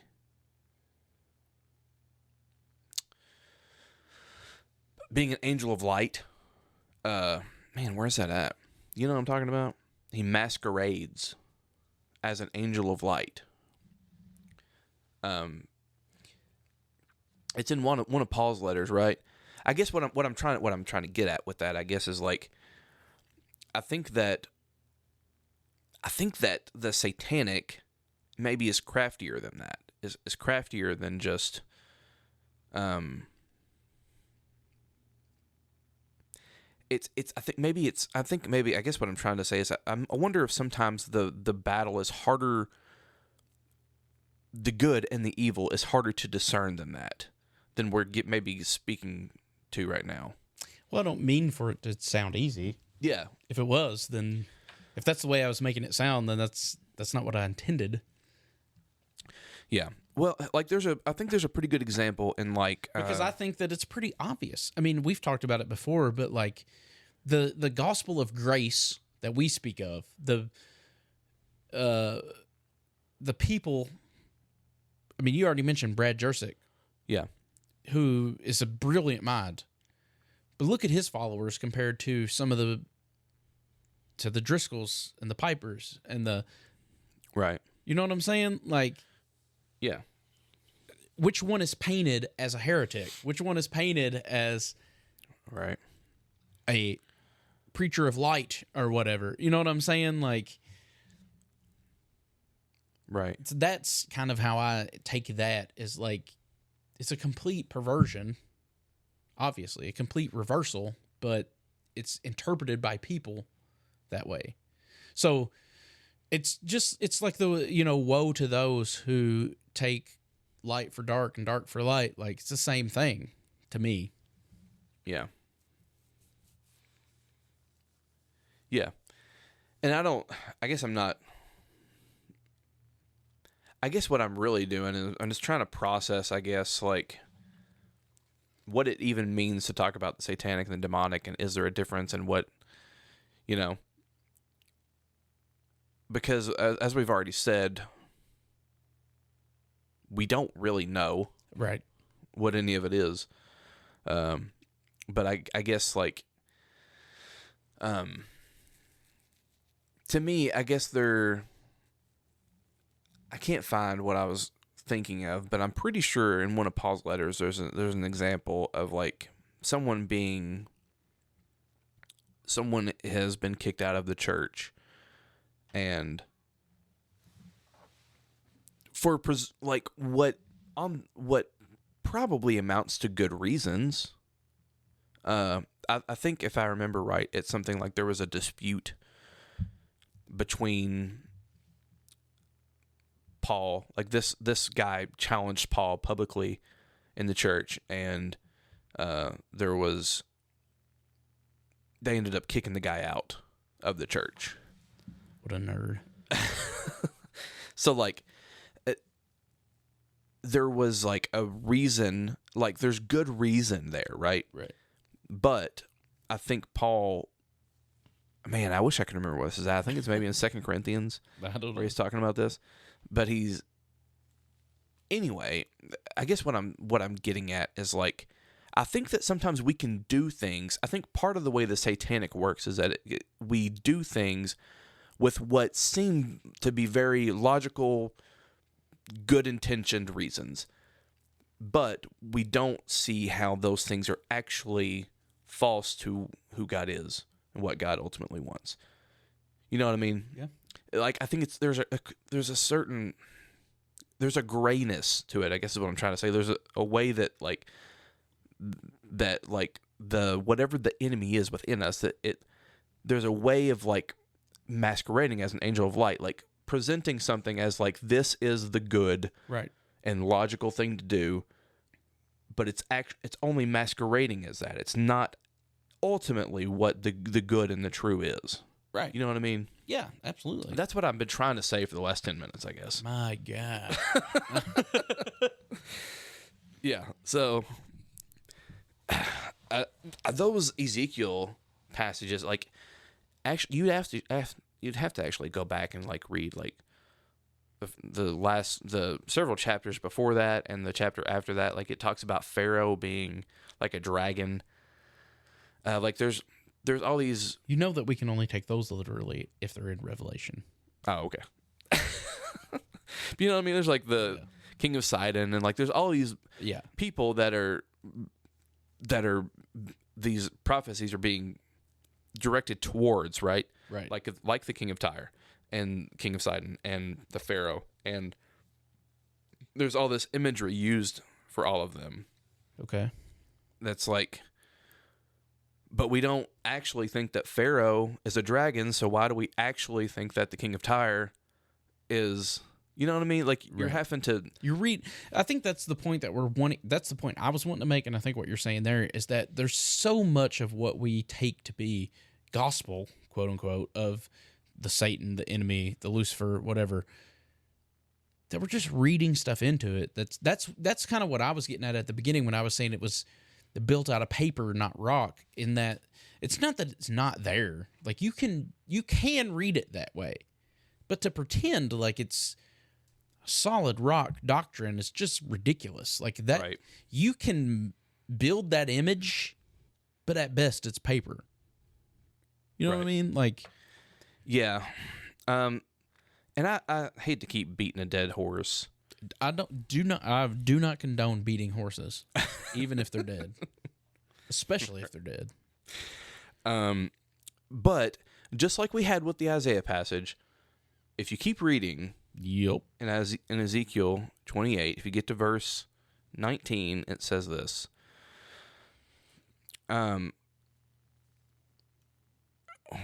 All who know you among the people are appalled at you. You have become terrified, and you will cease to be forever. You will cease to be forever. Is that what we think happens to the devil? Most of us don't think that that's what happens to the devil. Most of us think that the devil is tormented. I don't know. In the lake of fire forever and ever. That's not what we think, though. We actually think that that whatever the devil is, it ceases to exist forever. I think so, yeah. The way we conceptualize it, I guess. I don't know. Obviously, we don't know, but that's what I think, yes. We've talked about that before, but yeah. But you know what I mean? Like, if you just keep reading, the context here says some things that, like, you have to think about. Is that what I think happens to, like, the devil, whatever the devil is, you know? Right. Like, I'm just saying, like, keep reading and, like, actually read the things in context, and it changes things. So here's what I was writing down a while ago, and this is kind of what I wanted to eventually get to. Right. And I'm assuming that you had already thought about this, probably, because you probably wanted to get there too. But what I wrote down is, so what's the point? Why does this matter?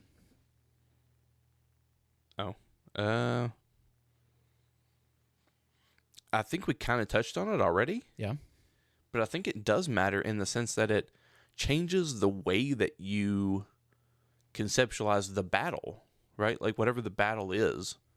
and whatever the weapons of your warfare are, I think it does change that if you view it in different. I mean, in one sense, I guess maybe it doesn't, because you can only control what happens within you anyway. Right. Well, the reason why I wrote that question down is because at the time we were talking, and I was thinking, like, the people that are listening to this are gonna, like, I feel like that's what they're going to ask. It's like they've believed in Lucifer, Satan, the devil, whatever, as this entity who was cast out of heaven their whole lives, and now we're trying. I mean, I don't want to put it this way, but essentially, it's what we're doing is like trying to show that. Yeah, I don't think that's not what you believe, and that's not what I believe. We can just say that, but yeah, I think that what we've done throughout this entire episode is kind of show, like, man, that's, while it, I guess, is plausible, it's not the way we see it. Yeah. So then what is the point? And I guess that's what you kind of hit on what I was, like, what was the point to me? The point to me is that as long as we view the Satan as the cause of all, like, as this external thing that we don't have any control over, and especially because some people, even though they wouldn't talk about it in this language, conceptualize it as if the Satan is this omnipresent entity, right, who is everywhere and all powerful and all at once and causing all these bad things to happen, then we don't. We've made him God. But it also requires nothing of you. It's like, oh, this bad thing is happening. The devil. This is happening. The devil. This is happening over here. The devil. Right. You know what I'm saying? But like, if you recognize, in my opinion, that this is something within, that this is the weapons of our warfare are not fleshly, but they're internal. That these are internal battles that each and every single. Because it's important to recognize it's not just a battle within you, but it's a battle within every single one of us. Because then you can recognize, like, this person's treating me like trash, and I don't appreciate that, and I'm not excusing that, but I can recognize that the reason this person's treating me like trash is because they're dealing with this battle. Yeah. You know what I mean? Or, like, I think it does matter, because we're not just blaming an external force, but we recognize that this is an internal battle within me and within everybody else. And so it's something that I have to reckon with within me, and it's something that I have to recognize that's happening within everybody else around me. So it affects the way I treat and interact with everybody. It affects the way I treat myself, which, again, what is the fulfillment of the law? To love your neighbor as yourself. So you have to love yourself first, and then love your neighbor. Like, yeah, it's hard to do that if you have a wrong conception of who you are and who your neighbor is. Right. Yeah, which I guess, yeah, like the way that I think about spiritual warfare is I think that maybe all of it is just coming into agreement with the truth.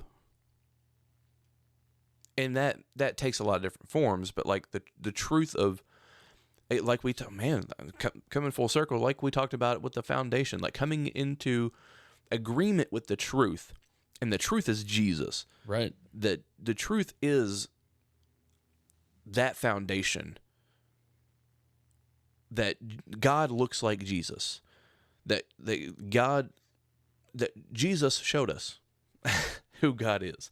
And coming into agreement with that, and shutting down any accusatory voice that says that God is other than that, and that you are other than who God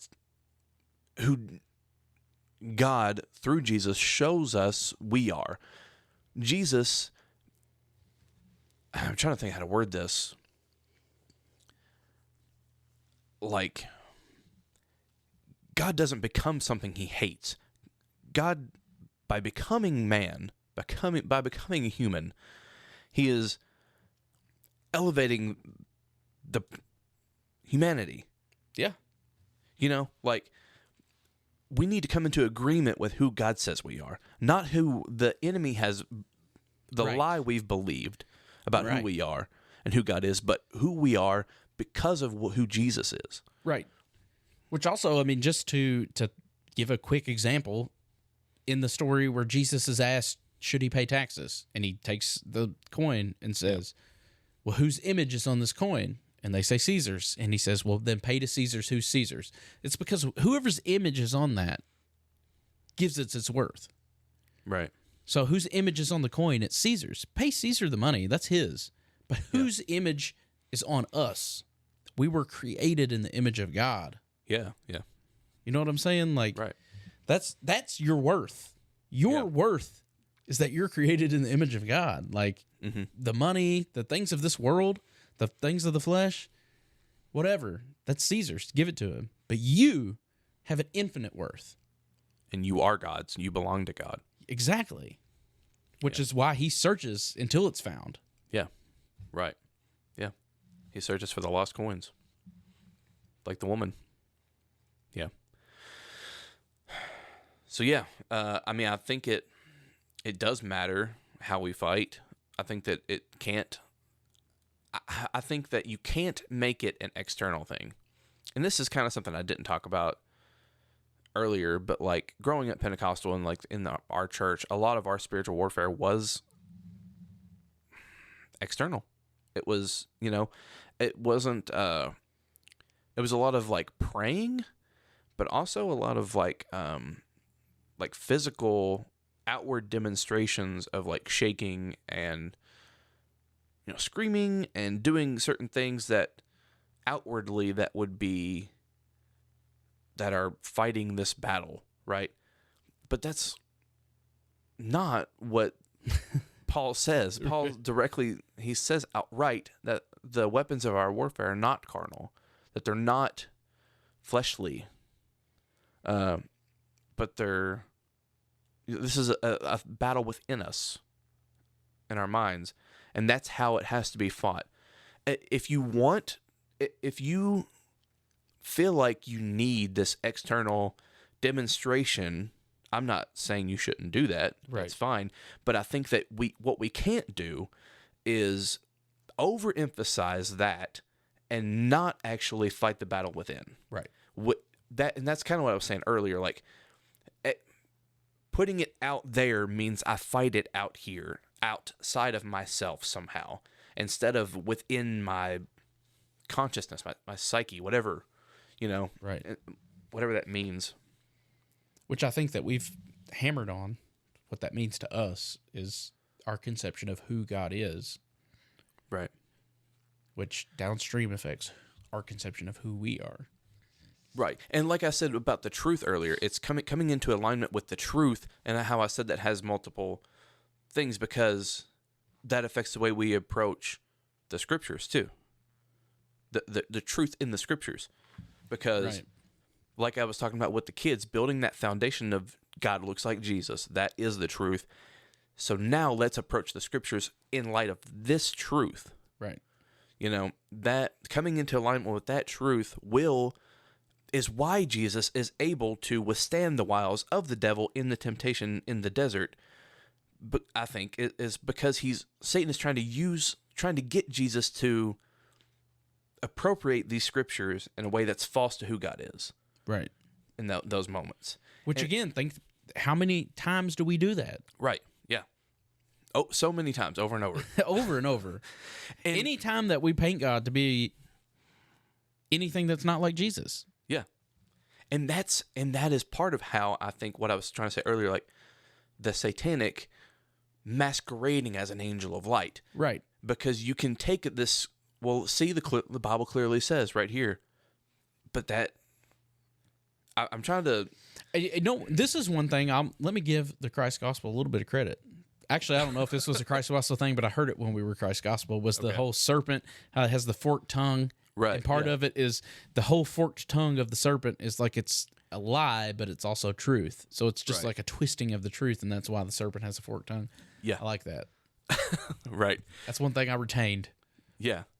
And I don't know if I've talked about this on here before, but I just was reminded of like the story. I can't remember which gospel it's in. I think maybe it's in Mark's account of the boy that's possessed by the demon. That I think it's in Mark's account. It says that this demon tried to throw him into fire. Yeah, that it would oftentimes throw him into the fire and try to drown him in the water. And how whenever I think of fire and water, I think of those as good things, right? Baptism by fire and water. Fire and water, yeah. But that's how the enemy works. It takes this truth, like there's something true about going down into the waters and dying, and going into the fire and coming out different. Right. But what the enemy wants to do is, John 10:10, the enemy or the thief comes to kill, steal, and destroy. Right. What the demon wants to do is to take the boy into the water and into the fire to kill and destroy. But what God wants, the purpose of the fire and the water, is transformation. Right. Which, to your point, is just taking a truth and just twisting it slightly. Yeah. Exactly. To pervert the use of it. Yes. Right. Yeah, it's a perversion of the truth. It's masquerading as light, but in fact is darkness. Right. So, yeah. Well, here's what I know. Said a lot. We have. What we haven't said is who was the best Satan in Hollywood. Oh. And let me tell you who mine was right off the bat. Easy. I don't know who. I feel like it was somebody. Wasn't it? So it was in the movie Constantine. Wasn't it Gavin Rossdale from Bush? That played Satan in that movie? Maybe. It was good. Anyway, I like that movie. Oh, Constantine. Okay. I was thinking Keanu Reeves. Yeah, well, I was thinking Devil's Advocate, which is also Keanu Reeves.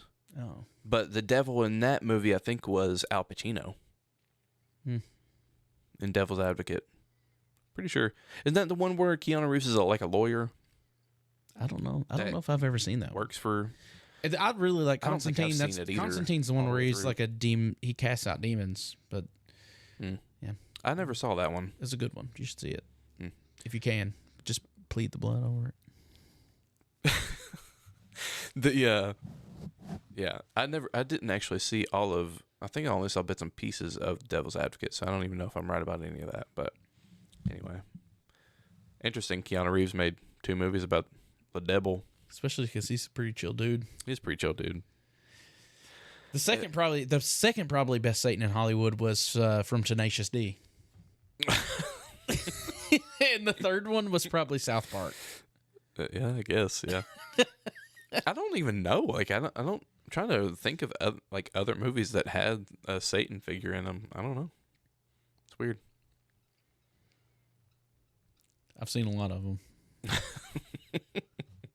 Yeah, not me.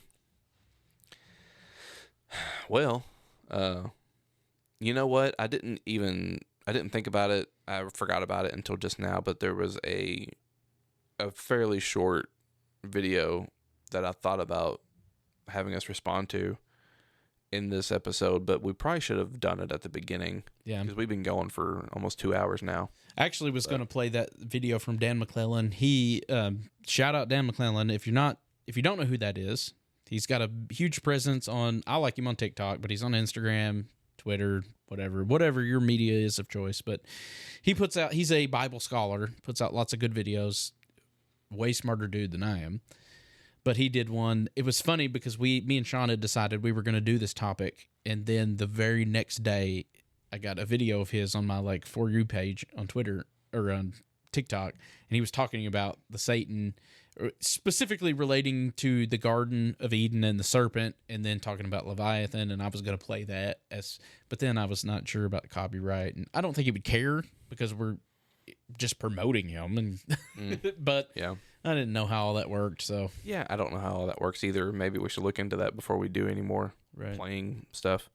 The one that I was thinking about doing was another one of Melissa Darty's videos that she did on...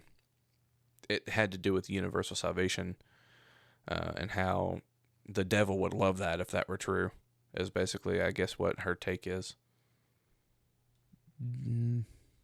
Yeah, maybe.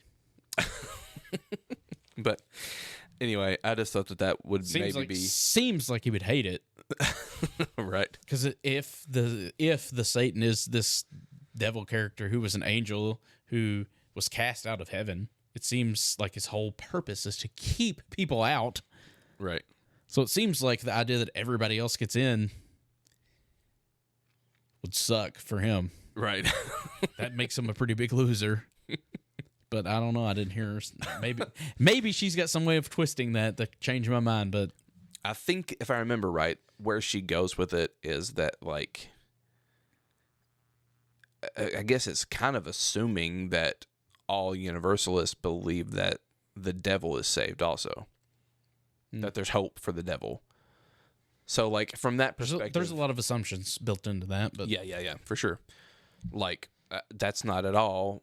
Like, yes, there have been and are Christian Universalists that believe that the devil will be saved, that even the devil could be saved at least. I still would argue that even if that would be true, he would hate it in his current form. Yes, yeah, for sure.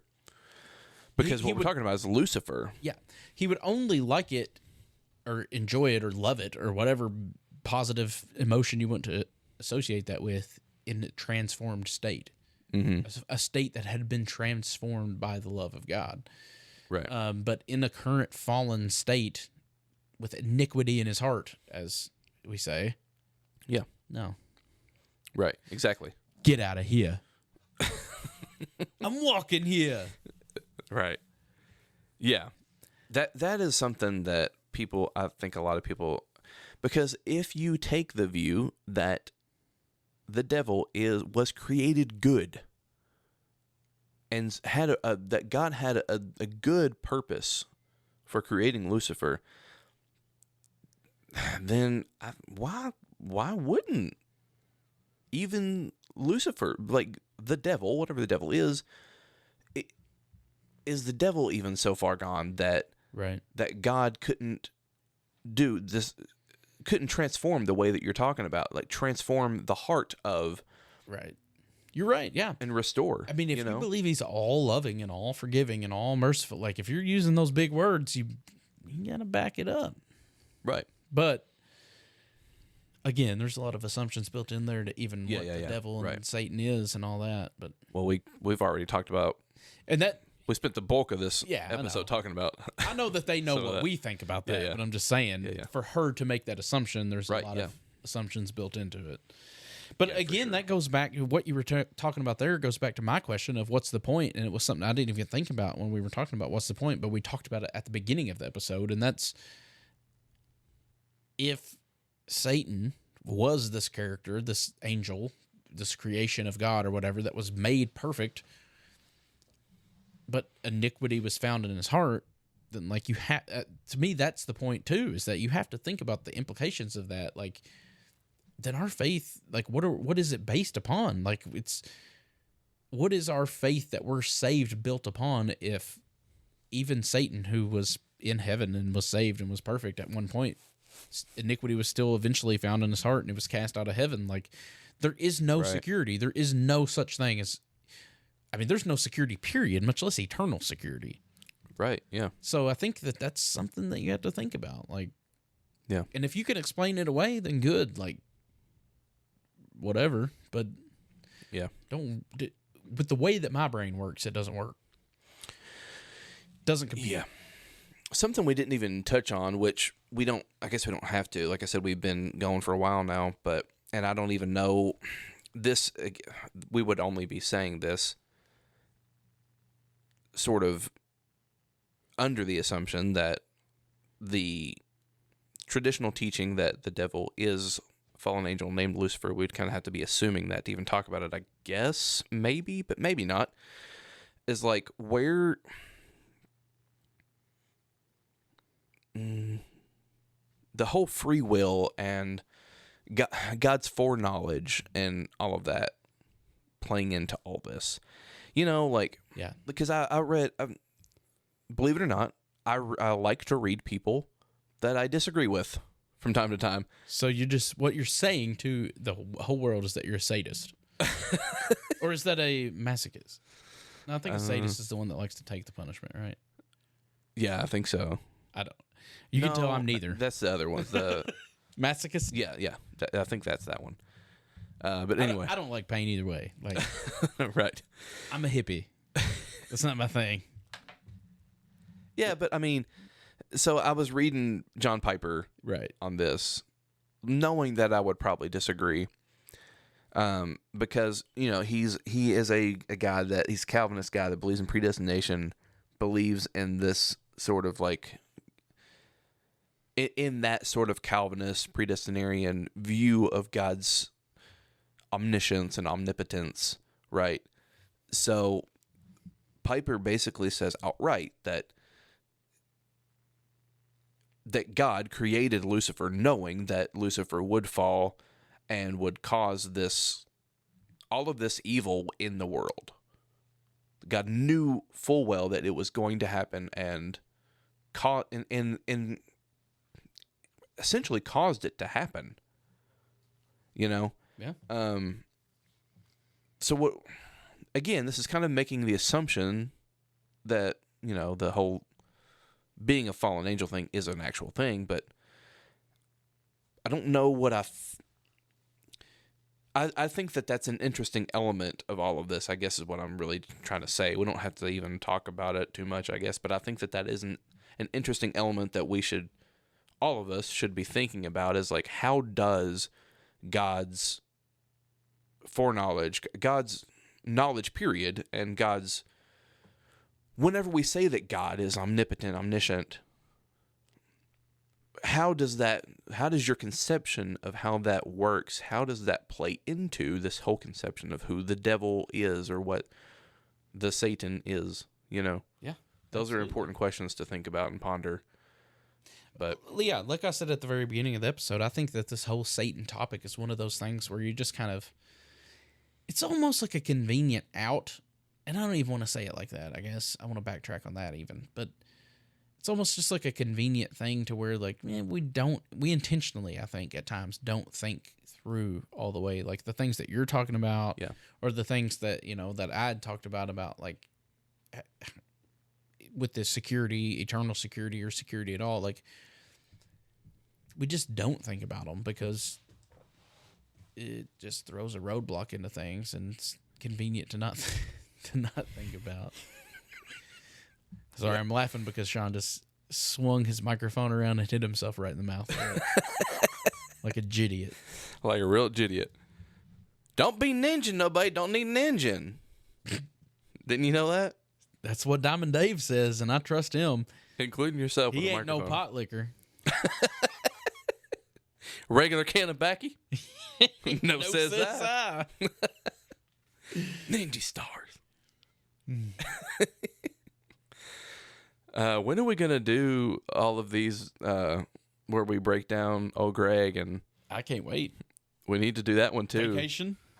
Oh, we could. That could be our beach sessions. Do one of those every single day? Yeah, we could. Man, I haven't seen Diamond Dave in a minute. He inspired one of my... So, Diamond Dave came out when I was in college. And for anybody that doesn't know, my major in college was mass communications with an emphasis in cinema television. So, what that means is my homework was to make movies. Right. Which now I work for a bank, and I wasted all that money. But it was fun at the time. So anyway, I made movies, and at the time I was in college was when this whole Diamond Dave Ninja Star thing came out. So it inspired one of my films, which was because I had to do a silent film, and it was about a ninja named Max Cecil. And I'm almost positive I do remember it was inspired by Diamond Dave. I think that we actually used a can of dip as a ninja star in the video as an homage to Diamond Dave. Right. Max Cecil. I was actually really proud of that one because we did a scene where we pulled. So I looked up some special effects and found out how you make a heart using a sock, and you stuff it with some stuff, and like you make a realistic looking blood using corn syrup and like cherry jello and like chocolate Hershey syrup. It like gives it the consistency of blood. And I did this scene where at the culmination of the film, the guy ripped a heart out of a guy, and it was like a beating heart. You know, like I mean, it was over the top cheesy ninja movie. And he like ripped it out of the guy's chest, and it was like beating in his hand, and it looked real. And I was super proud of that. Yeah, that's lost footage that nobody will ever know because the technology that it was recorded on was so old that even if I could find the tape, it was tape. Right. So that's unfortunate. Yeah, man, I had a lot of fun recording some movies back in the day. We recorded some for high school. There was like certain classes we recorded things for, and like you were supposed to just do like a video about something. Like I remember I did one for my World Civ class, and there was another one for Spanish, and I took that opportunity to just go over the top and do like full like. Yeah, we did that too. And it was just funny. We had to make a video. It was for one of Skimmy Horn's classes, one of science. I don't know. Yeah. But so it was a music video specifically, and like the thing was people were supposed to like lip sync it, and it was supposed to be fun. But I was in a group with, my friends. Everybody, all of them could play instruments, other than me, which I could drum kind of. Right. Yeah. So that left me to be the lead singer, which anybody that knows me knows that's ridiculous. That's a terrible idea. But we actually, instead of lip syncing, we actually played we made a real music video where everybody played their own instruments. We did, I think it was Chop Suey or Ariel's. It was System of a Down, one of their songs. But we just took their music, everybody played it, and we rewrote the lyrics to be about the solar system. I'm pretty sure I don't think this was for my class, but I helped do it. We did something similar. I think it was Mikey. I can't remember who was actually in the class, who the video was for, like who was making it. But I think it was for Skimmy Horn. It was a science themed music video, just like that, and we ended up playing music. It was, if I remember right, the song was actually, I mean, the lyrics were bogus because it was science related, but like the song was actually an alright. It was kind of had like a pop punk, like Blink-182, but like there was some of us were from like high school bands, so there was like trumpets in it too. Yeah. So it was kind of like a ska / pop punk vibe. I liked it actually. Except that I think they had me being the singer too, if I remember right. I don't know. Yeah, that's been so long ago. I may be making all that up. My vocals are not on par with what's his name, Surge. Yeah. From System of a Down. That guy's pretty sick, but I'm not on his level. Yeah. Well, there you go. Bada bing. I don't know that guy's name either. I know who you're talking about. Surge. SERJ, I think. Surge. Like the Mellow Yellow Mountain Dew esque. Maybe drink. I don't know. I don't know, man. I don't know. Did you remember? You remember Surge? Yeah, I remember Surge. Of course. Good stuff, actually. We didn't drink a lot of pap when I was in school. I didn't get to drink a lot of pap. That's all we drank. Soda pop, cold pop, colas. Yeah, I stayed away from those. I was getting that athlete body.